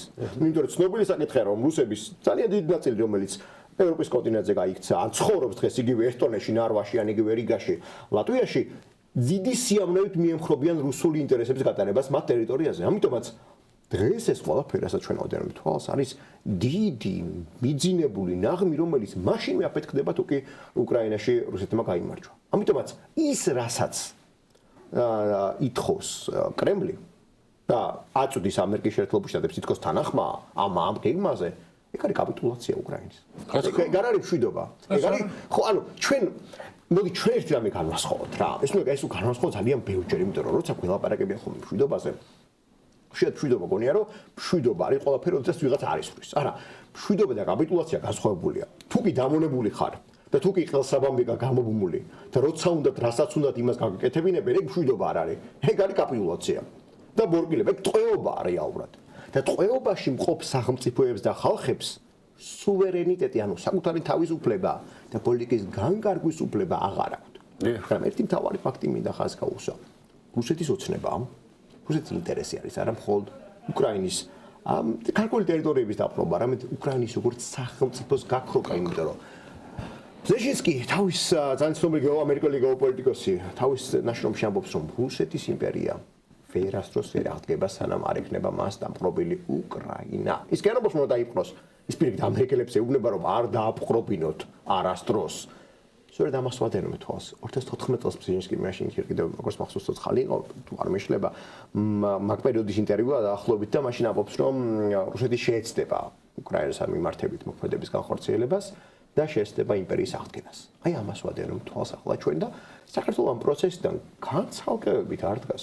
იმიტომ რომ რუსეთის იმპერია ლაბალო და ყაშა. მინდა გავხსენო მიხეილ ჯავახიშვილის ნაშრომი იქ რუსი ბღდლის სიტყვებით ამბობს რუსეთის იმპერიალიზმის ძალიან ცნობილ სიტყვებს. იქ სადაც რუსი ჯარისკაცი დგარა, იქ სადაც რუსი ჯარისკაცის სახლი დაღვრილა, რუსეთის იმპერიაც იქ არისო. ამას ამბობს რუსეთის ესე ვთქვათ ბღდლის პირით რა არის რუსეთის ზოგადად მიხეილ ჯავახიშვილი. ანუ კარგად ჩანს საფრთხეები, კარგად ჩანს გამოწვევები, რასაც რუსეთი უმიზნებს დანარჩენი მსოფლიოსათვის. იმიტომ რომ თუ გიჩინებს შეუძლია საკუთარი ხალხი გამოიყენოს ეკონომიკისათვის და შესწიროს ამდენიც უნდა ამისათვის, რუსეთს შეუძლია ეს ხალხი იმპერიისათვის შესწიროს. რუსეთს მილიონი დაეღუპება, 2 მილიონი, 3 მილიონი, თვისებრივად მნიშვნელობა არ აქვს. ის მზად არის პოლიტიკური და სამხედრო ნება გააჩნია ამისათვის. სწორედ ამიტომ არის მნიშვნელოვანი, რომ რუსეთი რაც შეიძლება მძიმედ დამარცხდეს და სანამ დამარცხდება, რაც შეიძლება მეტად გამოიფიტოს, რომ მას აღარ კონდეს ახალი ომების დაწყების საშუალება და თუ კი ეს ვინმეს არ ესმის, თუ კი ამას ეს ვიღაცა რაღაცა ჰუმანურობის პრიზმაში უყურებს და რა ცოდოები არიან ასე შემდეგ, რუსეთი მზად არის აწარმოოს გენოციდი იმ ხალხების, რომელსაც ის მიზანი მართლაც ჩათვლის, რომ აღარ არის საჭირო ან წინამდებობას უწევენ რუსეთის ინტერესებს. ცნობილი ამბავია ტიმოთი სნაიდერმა თქვა ეს სიტყვები. ტიმოთი სნაიდერი არის უკრაინის და აღმოსავლეთ ევროპის მკვლევარი. თქვა ეგეთ რაღაც, რომ რატომ არის გენოციდი უკრაინაში? გენოციდი არის იმიტომ, რომ რუსეთმა დაანონსა შემდეგი რამ. უკრაინელი ერი არ არსებობს. შესაბამისად, ვინც კი უკრაინელ თავს იდენტიფიცირებას მოახდენს, უნდა მოკვდეს. ან იდენტიფიცირებას იცვლის, ან კვდება. ანუ ასე უყურებს საკითხს ის. შენ თუ ხარ ქართველი, თუ კი მან ჩათვალა რომ შენი როგორც ქართველი მას წინამდებობას უწევ, მის იმპერიული გეგმებისთვის საფრთხის შემცველი ხარ, შენ არ უნდა იცვალო ეს იდენტობა და იცვალო ეს პოზიცია, ან უნდა მოკვდე. აი ესე უყურებს ის საკითხს. ბელარუსში ასე გააკეთა. ყველა ვინც საკუთარ თავს იდენტიფიცირებას ახდენდა ბელარუსად, ლაპარაკობდა ბელარუსულ ენაზე. პრაქტიკულად მოხდა ისინი წნეხში, ციხეში, განდევნაში ქვეყნიდან გააქცეს, ზოგიც მოკლეს. აი ეს რეალობა მივიღეთ ჩვენ. ამიტომაც არის რომ რუსეთის იმპერიალიზმი არავის არ უნდა. ეს იმპერია, ეს არ არის რაღაც იმპერია, რომელიც მოდის და შემდგომ რაღაც სამართლებრივ საფუძველს გიწესებს. არა, ეს არის იმპერია, რომელიც მოდის, გკლავს და შემდეგ ასახლებს თავის მოსახლეობას, რომელსაც რაღაც უქმნის ელემენტი, რაღაც ბაზისურ უსაფრთხოების გარანტიებს. ამიტომაც არის რომ რასაც ჩვენ დღეს ვადევნებთ თუნდაც საქართველოს ოკუპირებულ ტერიტორიაზე იგივე აფხაზეთის მიმართებით, სადაც ის ცდილობს რომ ოჩამჩირეში ბაზა განავითაროს და შემდეგ კოლონიზატორები დაასახლოს დინარე ღალიძგას სანაპიროზე. აი ეს ყველაფერი სხვა არაფერია თუ არა, აი ამ იმპერიული ქმედების ერთგვარი შედეგი. ის რუსეთი აფხაზურ ეთნოსაც გაანადგურებს. აფხაზურ ეთნოსაც მოსპობს ბოლომდე. ოღონდ რუსებს დაასახლებს მათ ტერიტორია ამ მათი ყოფილი განსახლების არეალის ტერიტორიაზე. თუ კი რა თქმა უნდა ჩვენ არ მოახდინეთ ამ ტერიტორიების მანამდე დაბრუნება და აფხაზი ეთნოსის გადარჩენა. სხვათა შორის მაგას ალბათ აფხაზი ეთნოსი ვერ ხდება, იმიტომ რომ აფხაზურ ეთნოსს ეს რაღაცა სახელმწიფოებრივი გამოცდილება არ ქონია და მათი ესე ვთქვათ სამშობლო მართლაც ადიღეის მთებში მდებარეობს, მაგრამ თან მნიშვნელოვანი რაღაც არის რა. რომ სწორედაც არის მათ გააზრებული არ ქონიათ და არასდროს არ ქონიათ გააზრებული თუ რას ნიშნავს იმპერიულ იმ გამანადგურებელ ტყვეობაში იყო რაშიც დიდი სახელმწიფოები და ის სახელმწიფოები იმყოფებიან როგორებიც მაგალითად საქართველო იყო საქართველოს თავის თავზე იწუნია რას ნიშნავდა რუსული იმპერიალიზმი და სხვათა შორის იგივე ბარემ აფხაზებზე ერთი სხვა ვთქვათ რომ იგივე ის მიკურს ხოლმე რომ აფხაზების მონათესავე ეთნოსი ჩერქეზები სწორედაც რუსებმა გაანადგურეს ბოლომდე და ბოლო ადამიანამდე და აქედან დასკვნა მათ მაინც ვერ გამოიტანეს და მაინც ვერ გამოაქვთ დასკვნა ამასთან მიმართებით. ეს არის უბრალოდ ბედისწერა რა, შეგვიძლია თქვა, ეს არის ეთნოსების ბედისწერა, რომ ეთნოსები რომლებიც ვერ იაზრებენ იმ საფრთხეებს, რომელიც ბოროტი იმპერიებიდან, მანკიერი იმპერიებიდან მომდინარეობს, პრაქტიკულად ხრებიან და ნადგურდებიან და აი ჩვენერა დასკვნას უნდა გამოვიტანოთ აქედან არის ის რომ ჩვენ რუსეთი როგორც თანასწორს ისე არ გვიყურებს. ისე როგორც უკრაინას არ უყურებს. ის მისთვის თანასწორი მხოლოდ ამერიკის შეერთებული შტატები არის. შესაბამისად ყველა ვინც მას თანასწორად არ უყურებს, მზად არის საკუთარი ინტერესების გატარებისათვის გაანადგუროს. პუტინი არის ოფიციალურად ძებნილი საერთაშორისო სასამართლოს მიერ. ამას მე კი არ ვიგონებ, ოფიციალურად ძებნილი არის. ამ ძებნილობის და მიუხედავად მასთან ჩადიან და ხელს ართმევენ. აი ეს არის ტრაგედიის დასაწყისი პოლიტიკური თვალსაზრისით, რომელსაც მსოფლიო ძალიან ძვირ საფასურს გადაიხდის ამისათვის და სამწუხაროდ აი ამ პროცესებს ვადევნებთ ჩვენ თვალს. რაც უფრო მეტად იქნება პუტინი მოცლილი მსოფლიოსათვის, მით უფრო მეტ დანაშაულს ჩაიდენს და წარმოიდგინეთ ასე. ომის დანაშაულებისათვის და გენოციდისათვის ძებნილი და ბრალდებული პუტინი, ეჟვინარელი პუტინი, თუ კი დაბრუნდა საერთაშორისო პოლიტიკაში თავაწეული. ერთს წარმოიდგინეთ. სხვა მიმბაწველები მას არ გამოუჩნდებიან.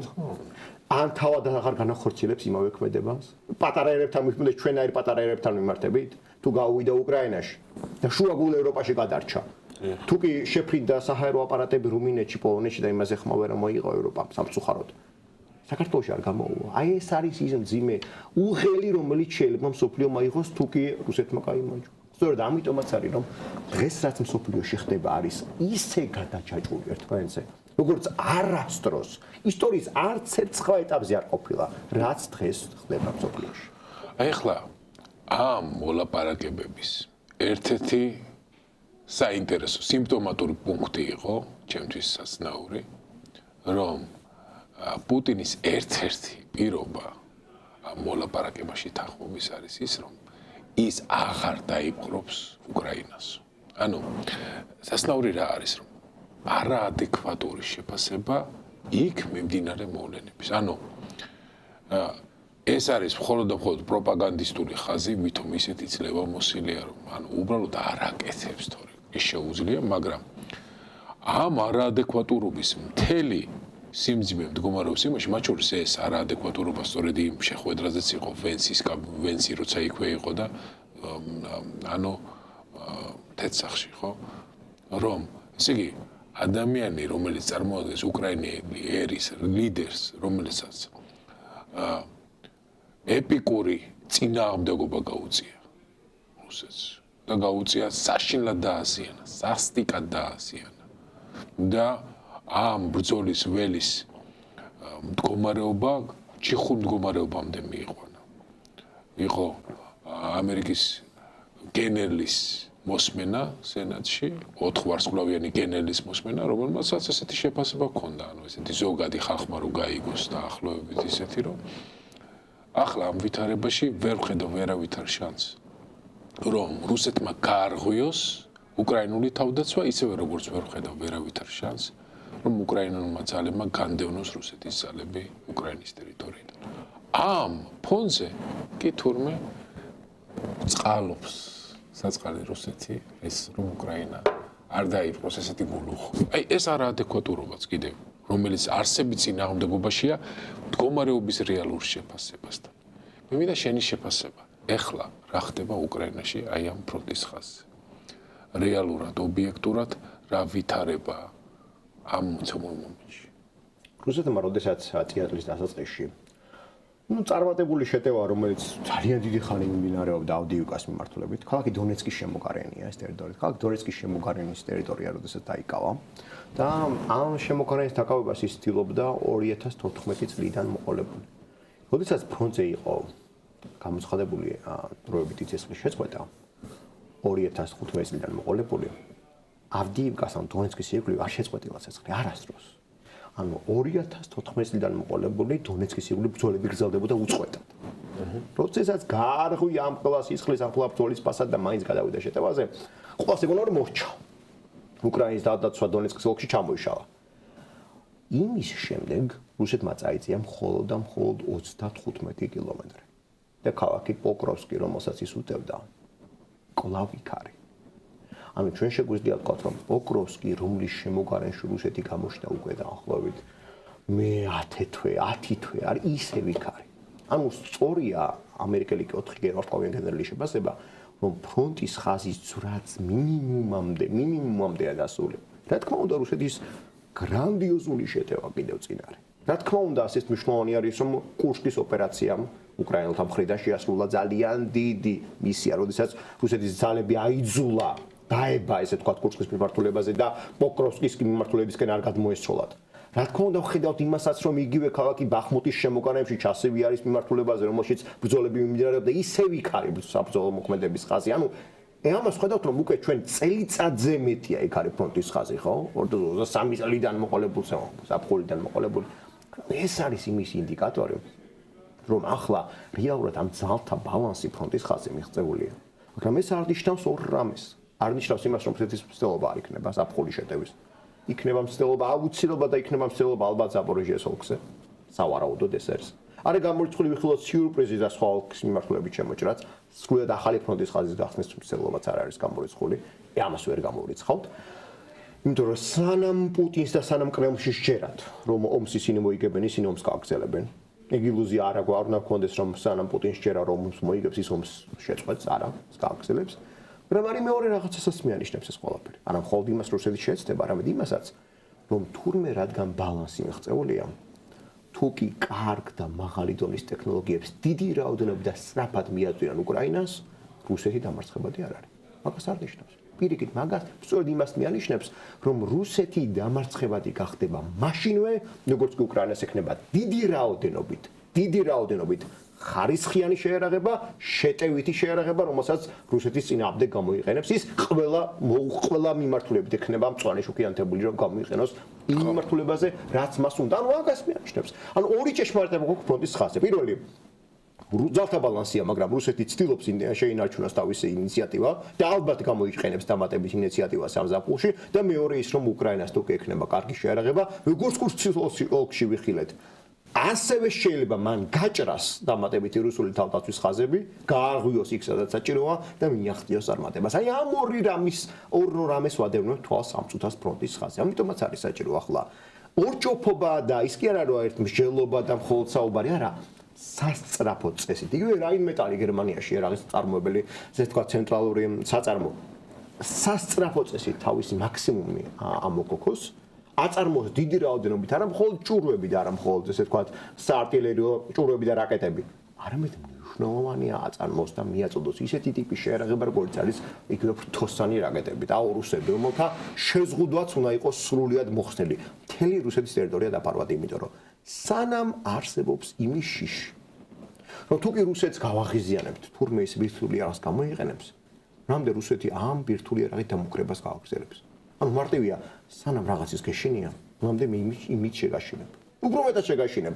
დღეს ცოტა უფრო ნაკლებად, ხოლმე ცოტა უფრო მეტად, იმიტომ რომ თუ ამის გეშინია, ესე იგი ამას ეს ჭკვიანური გზა ყოფილა. ამიტომაც არის რომ ახლა ევროპისთვისაც გარკვეულად არის ეგზისტენციალური საფრთხე, რომ თუ უკრაინა დაეცემა, ერთ წარმოიდგინეთ უკრაინის ტერიტორიების ფლობელი რუსეთი. რამდენად ძლიერი იქნება? მას მე ვიხადა სადღა გააჩერებს. რომ კარპატები გადალახული თუ ესე უკვე დალაგებულია თან გავითვალისწინოთ ამ ვითარებაშიც ქვეყნები მორჩილებისთვის. აი უნგრეთი პირდაპირ ჩაბარებულია, რუმინეთი გადაარჩინეს იქ ჯერჯერობით, მაგრამ ამდენი დღეში კიდე გაირკვევა არჩევნების შედეგი. ხო, მაგრამ წარმოიდგინეთ გამარჯვებული რუსეთი და მე რუმინეთი პრაქტიკულად ის უკვე ბულგარეთშიც არ არის, ბულგარეთი, სლოვაკეთი, ყოფილი იუგოსლავიის ქვეყნები უცებ, აი მთელი ევროპის მთელი წყება, მოკლედ ქვეყნების, რომელიც ერთ დროს წითელ ბანაკში იყო, ისევ ყველა მოწყვლად ეხება. არა მარტო ის, ალბათ პოლონეთს არ ექნებათ მარტო პრობლემა. სანამ რუსეთს გაუშვეს, სადამდე რუსეთს გაუშვებენ, რუსეთი იქამდე სიამოვნებით გავა. მადრიდამდე და სულ ლისაბონამდე ჭირდებოდეს ტანკების ჩასვლა, თუ კი ამის საშუალება ექნება ჩავა. კი ბატონო. და აი მთელი არაადეკვატური შეფასებაც იმაში მდგომარეობს, რომ ამერიკის შეერთებული შტატების და ევროპის მდგომარეობა უკრაინის კრიზისთან დაკავშირებით იმდენად მძიმე არ არის, როგორც შეიძლება ერთმა წარმოიდგინოს. რაც გულისხმობ ახლა აქ. უფრო მძიმე ხო იქნებოდა ის, რომ ამერიკის დასაცავი იყოს დაუშვათ უკრაინა. ანუ დაახლოებით იგივე იყოს, როგორც ეს იყო 91 წელს აი ქუვეიტის კრიზისი. თავად მონაწილეობაა საჭირო, რომ გადაარჩინო ქუვეიტი. არა, აქ არის თავად ადგილზე რესურსი, უზარმაზარი რესურსი, რომ მოქალაქეთა, უკრაინის მოქალაქეთა თავგანწირვით, მაღალი პროფესიონალიზმით, მათ აი ესეთი სერიოზული საფრთხე დამოუკიდებელი შესაძლებლობებით მაინც შეაკავონ. ახლა აი ამ პირობებში, როცა შენი გასაკეთებელი საქმე სწორედ აი ეს ლოჯისტიკა და თითქმის მეტი არაფერი, ანუ გასაკეთებელი არის ის რომ იარაღი მიაწოდე, ის რომ პოლიტიკური მხარდაჭერა აღმოუჩინო, ის რომ უბრალოდ ილაპარაკო ის რაც არის სიმართლე. რომ მსხვერპლი ეს არის შენ ხარ აგრესორი. ანუ შავზე თქვა შავი, თეთრზე თქვა თეთრი. ფინანსური დახმარება არა იმდენი აღმოუჩინო, როგორც შეიძლება ჩვენ გვინდოდეს, მე და შენ გვინდოდეს, მაგრამ იმდენი აღმოუჩინო, რომ მისი შანსები იყოს ბევრად უფრო რეალური და რუსეთის შანსები ბევრად უფრო მკრთალი, ხო? ამის მიუხედავად მდგომარეობის ისე დანახვა თითქოს იქ ეს წინააღმდეგობა და ეს რესურსი, ანუ უკრაინელი ხალხი ჩაბარებულია უკვე და ჩვენ ვისთვის ხომ უნდა ვიბრძოლოთ და ამ დროს პირიქით იქ არის უზარმაზარი რესურსი. რესურსი, რომელიც გამოყენებადია, რომელიც გასაძლიერებელია. აი ამ ფონზე რატომ არის ეს არაადეკვატური შეფასება? არის ერთ-ერთი ყველაზე კარგი კითხვა, რომელსაც შეგვიძლია შევხედოთ. რუსულმა პროპაგანდამ მართლმსაჯულები ძალიან მაგრა ემუშავა. თქვენ შეგახსენებთ, რომ ეს 3 დღეში დაცემული კიევის ამბავი ჰაერიდან მოსული არ არის. ეს ხო ძალიან კარგად წარმართული რუსული კამპანია, რომელიც დასავლეთშიც დაიჭერეს. დაიჭერეს და თქვენს რომ მართლა ხო არ მოხდება. უკრაინა უკვე ჩვენკენ არის, უკრაინაში წინააღმდეგობას ხალხი არ გაუწევს, ხალხი ტაშით შეხვდება. ანუ ეს რწმენა გაჩენილი იყო. წლების განმავლობაში მუშაობდნენ ამაზე. ჩვენ საუბარი გვაქვს ფსიქოლოგიურ და დეზინფორმაციულ კამპანიებზე. ჩვენ ეს ყველაფერი საქართველოს არ მაქვს საუბარი, დასავლეთზე მაქვს საუბარი. დასავლეთმა ეს ყველაფერი გვიან გაიგო. უკვე როცა აი ყველაფერი ამოწურა რუსეთმა, მაშინ გაიგო, თორე რეალურად ეს ხო დიდი ხანი მიმდინარეობდა. მე მეცაც გეტყვის რომ პრობლემა იყო ის, რომ საქართველოსთან როდესაც რუსეთი შემოიჭრა, საქართველოს შემოიჭრა 2008 წელს, დასავლეთმა კარგად ვერ აღიქვა რა ხდებოდა. დღესაც, აი დღეს 2025 წელია, დღესაც კი კარგად ვერ მიხვდნენ რა მოხდა მაშინ. იმიტომ რომ ვერ დაიჯერეს როგორ შეიძლებოდა ყოფილიყო სახელმწიფო, რომელიც მეძობელ სახელმწიფოში შეიძლებოდა და ტერიტორიების ოკუპაციას მოახდენდა, ეთნიკურ წმენდას მოახდენდა, ხო? იმპერიის აღადგენდა, სამაგალითო დასჯიდა ამ ქვეყანას, როგორ გაბედა ამ ქვეყანამ განვითარება, ხო? როგორ გაბედა რუსული ორბიტიდან გამოსვლის სურვილი. აი ვერ წარმოიდგინეთ რომ როგორ შეიძლებოდა ყოფილიყო. არ ჯეროდათ რომ 2022 წელს რუსეთი შეიძლებოდა უკრაინაში. არ ჯეროდათ დასავლეთშიც კი და როდესაც უკვე აი მართლა ომის წინა საათები და დღეები იყო დარჩენილი, მაშინ ამბობდნენ რომ ხო აი თუ შეიძლება რომ უკრაინა არ იბრძოლებს და უკრაინა ვერ იბრძოლებს და უკრაინა ვერ გააკეთებს იმას, რასაც გააკეთებს. გავსმა პროპაგანდემა იცის ისტორიული შემთხვევები. არის კიდე ისტორიული შემთხვევები. ხო, ცნობილი ამბავია, რომ აი ჩეხეთში გარკვეულ ჩეხოსლოვაკიის დანებება, როდესაც მოხდა სუდეტების გამო ნაცისტურ გერმანიასთან, ესეთი განწყობა იყო, რომ ჩეხები მაინც ვერ იბრძოლებენ. ჩეხებთან რა უნდა გავაკეთოთ? არხის ჩეხებთან დახმარება და საბჭომ ჩეხეთი დაეცა კიდეც. ანუ აი ამ პოლიტიკას რო ეს ვიღაცები უკვე ვერ არ არიან მზად, ან არ სურთ ბრძოლა, ან ამ ყველაფრის დაჯერება მოხდა დასავლეთში. მაგრამ აქ ფაქტი გვაქვს ის, რომ აი ამ რწმენას კონკრეტული ისტორიული მოცემული ფაქტი ეწინააღმდეგება უკვე მესამე წელია მიმდინარეობს ომი და ჩიხშია შესული ეს ომი. ან მეოთხე, აბატი. აი ეს ვენს რომ შეუსწორა, ხო, ორ კვირაში გვეგონა მე პუტინისგანაც გავიგეო, ხო, სამთრეში აღებული კიევიო, რა ვენს შეუსწორეს პირდაპირ გვალ კაბინეტში. ზუსტად იგივე სულელური პროპაგანდა წამოსდა მას. ანუ იქ დღემდე არის, რა თქმა უნდა, რწმენა იმისა, რომ ეს ბრძოლა არის იმდენად უთანასწორო, რომ აი ამ ბრძოლაში უკვე გადაწყვეტილია მაინც მეთი. ხალხშორის რუსეთის დამარცხებულს ხო მაგას სამუდა რომ მე არასდროს ეს ტოლ არ დამარცხებულა. თქოილია. რუსეთი დამარცხებულა ძალიან ბევრჯერ. მათ შორის მისი ერთ-ერთი ყველაზე ცნობილი მარცხი ყირიმში იყო სწორედ 1856 წელს. მისი ძალიან დიდი ძალიან სამარცხვინო მარცხი არ ვიხილეთ, როდესაც ის დამარცხა 1005 წელს. იგივე როცა ცუშიმარ ბრძოლის შემდეგ იაპონიასთან დამარცხდა. იგივე პირველ მსოფლიო ომში დამარცხდა. ყველაზე ცნობილი მეფე, რომელიც პირველი რუსეთის იმპერატორი იყო, ხო პეტრე, რომელიც პრუტის ოპერაციასთან სამარცხვინო დამარცხდა ყირიმის სახანოს, ნახო, აი სამარცხვინო მარცხი იყო. ჩეჩნეთში დამარცხდა რუსეთი პირველ ომში, ხო?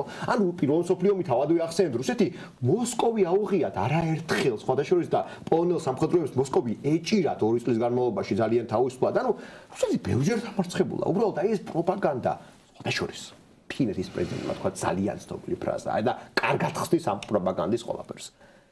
ჩვენი შვებულება ისტორიიდან უნდა დასრულდესო.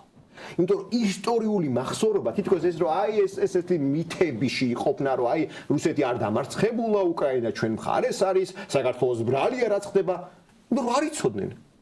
დასავლეთში არ იცოდნენ სად იყო და რა იყო უკრაინა. დასავლეთში არ იცოდნენ რა იყო საქართველო და სად იყო საქართველო. ბელარუსი სად იყო, მათი ელემენტარული ისტორიები არ იცოდნენ. ეს ყველაფერი ის ისტორიული მახსოვრობა ბალკანური გამოთქმა და უყვართ ბალკანეთში გამოთქმა და სწორია. ის რაც ვიღაცისთვის წარსული დაუწყებული ისტორია ჩვენთვის გუშინდელი დღეაო. აი ეს გამოთქმა არსებობს ბალკანეთში. სწორია, იმიტომ რომ გუშინდელი დღეს თუ შენ დაივიწყებ რა მოხდა და რა არის შენ, ვინ არის, ისი გამკეთებელია შენი მოწინააღმდეგე, პოლიტიკაში ვერანაირი ადეკვატურობა ვერ გექნება.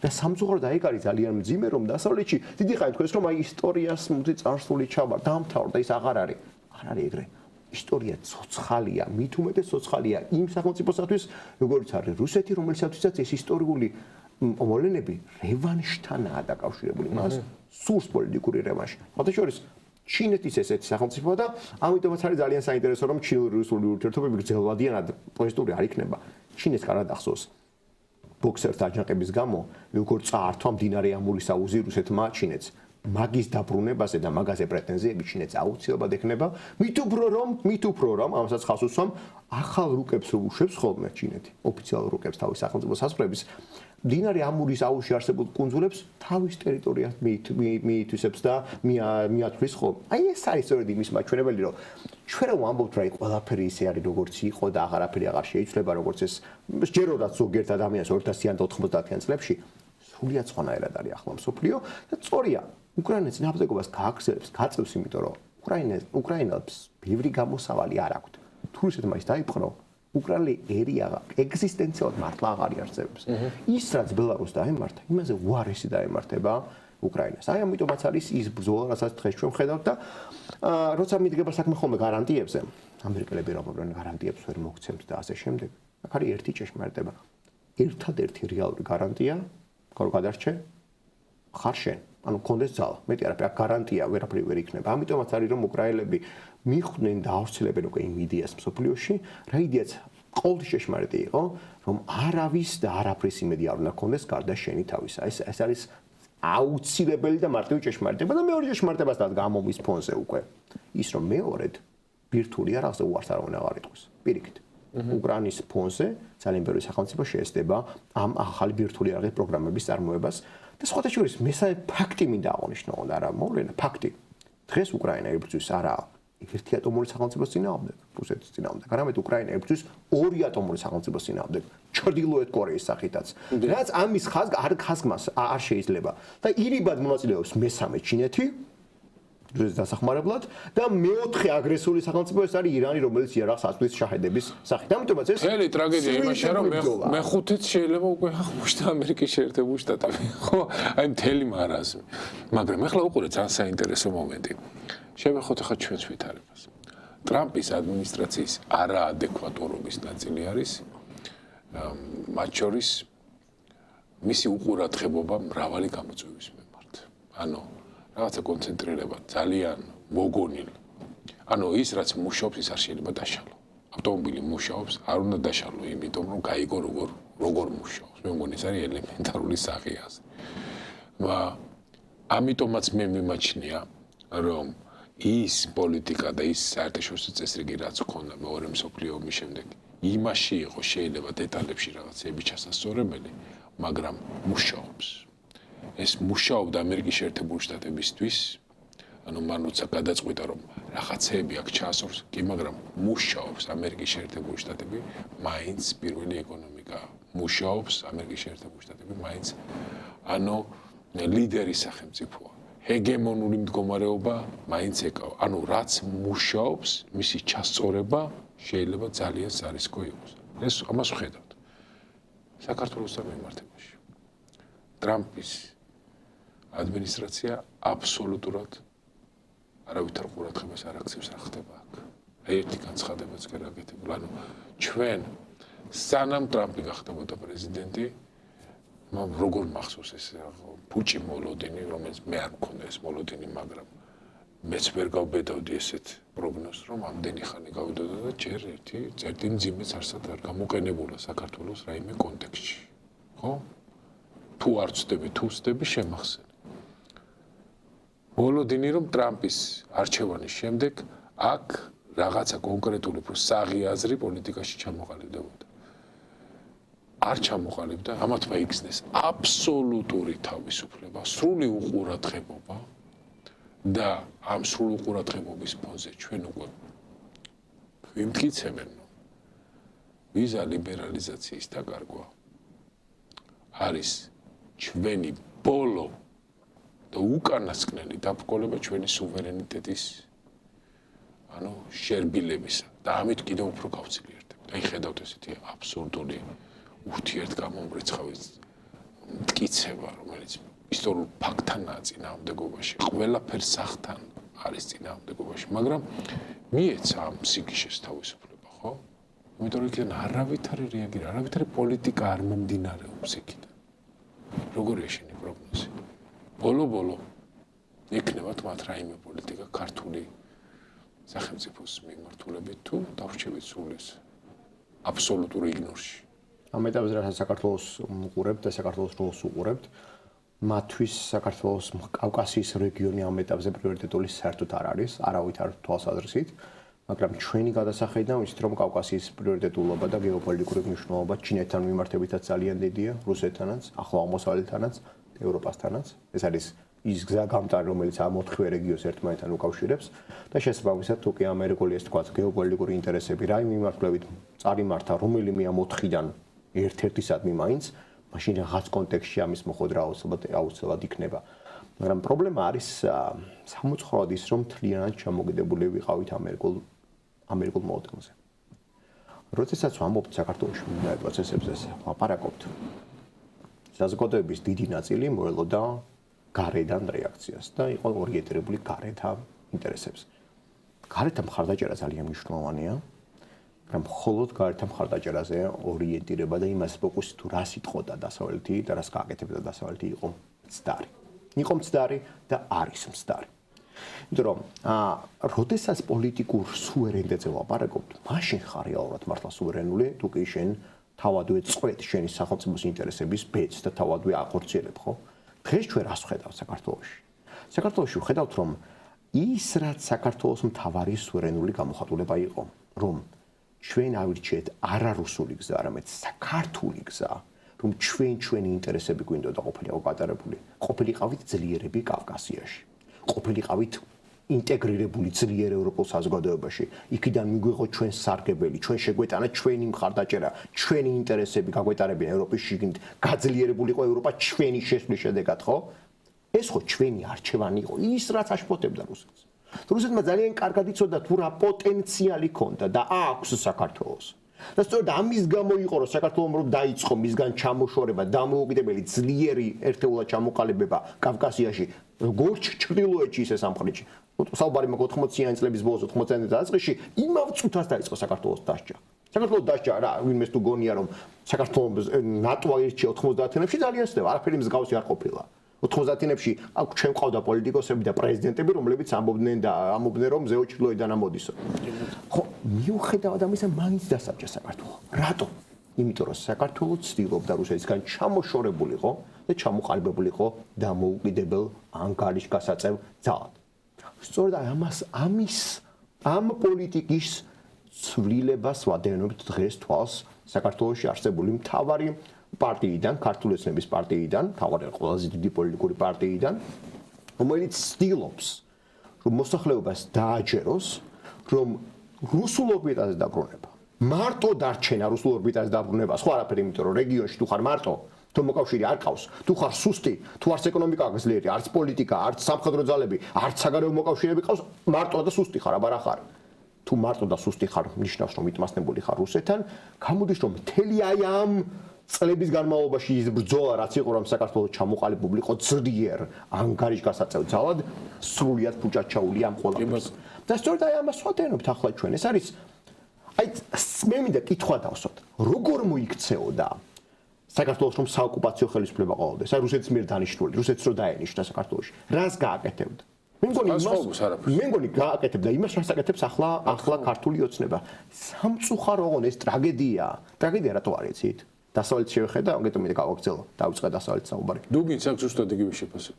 ჩვენო 2008 წელს თბილისში შევსულიყავ, ასეთი მთავრობა გვეყოლებოდა. მაგრამ პრობლემა რა არის? სწორედ ამას უსამხას. ჩვენ თქვით დასავლეთის რეაქცია მეთქი არასწორი იყო, მეთქი აქედან დავიწყე შეფასება.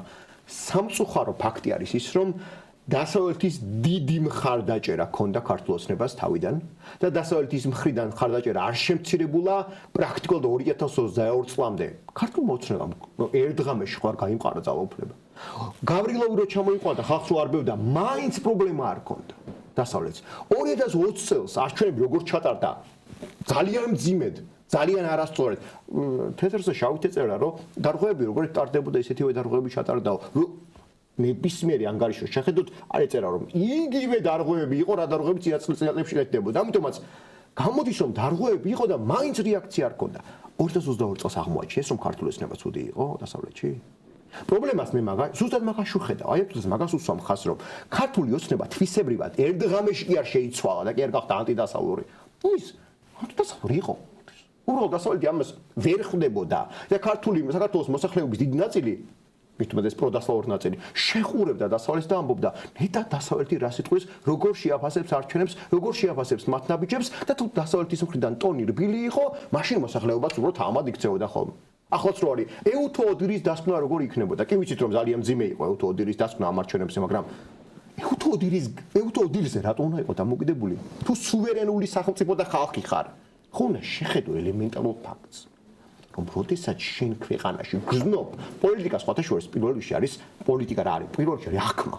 როდესაც შენ აღიქვამ პოლიტიკურად, რომ ეს პროცესი რაც არის ახლა არის არაჯანსაღი, არადემოკრატიული, არათავისუფალი, ანტისახელმწიფოებრივიც.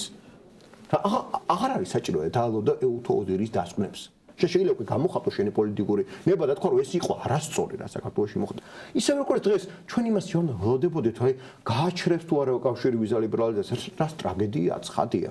რამეთ უკვე დამდგარი ფაქტია რომ საქართველოს ჩამოშორებულია იმ გზას, რომელიც მას 90-იან წლებიდან და არა მარტო 90-იან წლებიდან ცივილიზაციურად ჰქონდა არჩეული. ან სიტყვა გაცვდა, ძალიან ცუდია ეს სიტყვა გაცვდა, მაგრამ გაცვდა იმიტომ რომ თუ შენ დასავლურ ცივილიზაციაში არ ხარ, შენ ხარ აზიურ დესპოტიურ ცივილიზაციებში, რომელიც გამოხატულებაც არის ოქროს ურდოს სამართალმემკვიდრე რუსეთი და ამას ხას უსვამ რუსეთი არის ოქროს ურდოს სამართალმემკვიდრე და არავით არის რაღაც სლავური სახელმწიფოების სამართალმემკვიდრე ის არ არის, ის არის მონღოლური ilkhanatisa და ოქროს ურდოს რაღაც გაერთიანებას ვადევნებთ თვალს. აი ამ პროცესში აღმოჩნდა რომ აი ამ რუსეთის მიერ ნაკარნახევი მონღოლური ტრადიციების გზაზე აპირებს გადასვლას ქვეყანა. ეგ არის ქვეყნის და მოსახლეობის ტრაგედია და დასავლეთი მუშაობს ნელა, იმიტომ რომ თავის პრობლემებზე თავისი პირადი პრობლემები რო აქვს, იმაზე ვერ მოქმედებს სწრაფად. უკრაინაში რომ ასეთი პრობლემაა, იმაზე ვერ გადაეწყო სწრაფად და კავკასიაში რომ პრობლემაა, იმაზე აილოდები რომ სწრაფად იმოქმედებს დასავლეთი. თუმცა დასავლეთი იმოქმედებს, ჩვენ უკვე შეიძლება აღარ ვიყოთ საერთოდ რუკაზეც კი. ამიტომ არის მე რომ ვამბობ ხოლმე სულ ხასოს ამას რომ მოსახლეობა უნდა იგრძნოს რეალურად თავისი პოლიტიკური ნების გამოვლენის ძალა და საშუალება და შესაძლებლობა უნდა იპოვოს ამაზე. ეს არ შეიძლება იმაზე მხოლოდ ლოდინი რომ მოდი სხვას დავალოდები. იმიტომ რომ ერთი რაღაცაა რა. საბჭოთა კავშირის მემკვიდრეობა რა არის? ეს ყველაზე მძიმე? იმის რწმენა რომ ვიღაც მოვა და შენასვლად გააკეთებს. არავინ შენასვლად არ მოვა და არაფერს არ გააკეთებს. ვიღაცები შეიძლება გვერდით დაგიდგნენ, მაგრამ შენასვლად არავინ არაფერს არ გააკეთებს.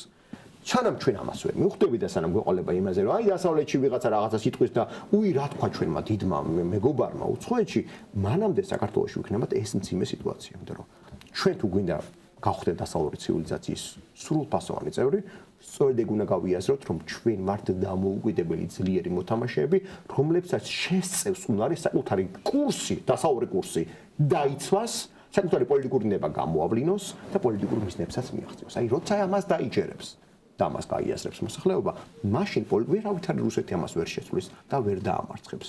აი ეს არის ის, რაც საბოლოო ჯამში რის გამოც საბოლოო ჯამში რუსეთი ამდენი ხნის განმავლობაში ებრძვის საქართველოს, რომ ეს არ მოხდეს და მოსახლეობაში ეს ძლიერი პოლიტიკური ნება არ იყოს საკუთარი ინტერესების დაცვასთან მიმართებით. ხო, გიორგი, ახლა ვითარება არ არის სახარბიელო. მე იმედი მაქვს, რომ რაღაცა ისე შეიძლება ვითარება, რომ ამერიკული ადმინისტრაციისთვის ან ამერიკელი ხალხისთვის რაღაცები გახდება ცხადი და აქედან გამომდინარე ეს დასავლური ცივილიზაცია იმ სტატუს კვოში, რომელიც ადრე გქონდა ჩვენ მოაზრებული, რომ ამერიკის შეერთებული შტატები და ევროპა და არა მხოლოდ ევროპა ისევ აღდგება თავის მდგომარეობაში და აქედან გამომდინარე ჩვენ ისევ აი ამ სისტემაში, ამ სივრცეში დავბრუნდებით. მე ამას ვუსურვებ ჩემ თავს, შენ გისურვებ და ყველა ჩვენს მაყურებელს. მადლობა გიორგი სტუმრობისთვის, საინტერესოდ ვისაუბრეთ. მეგობრებო, ეს გახდათ გადაცემა პროექტი ვერიტას, სტუმარი გიორგი კობერიძე, მე წამყვანი ირაკლი მეფარიშვილი, გემშვიდობებით, მომავალ შეხვედრაზე.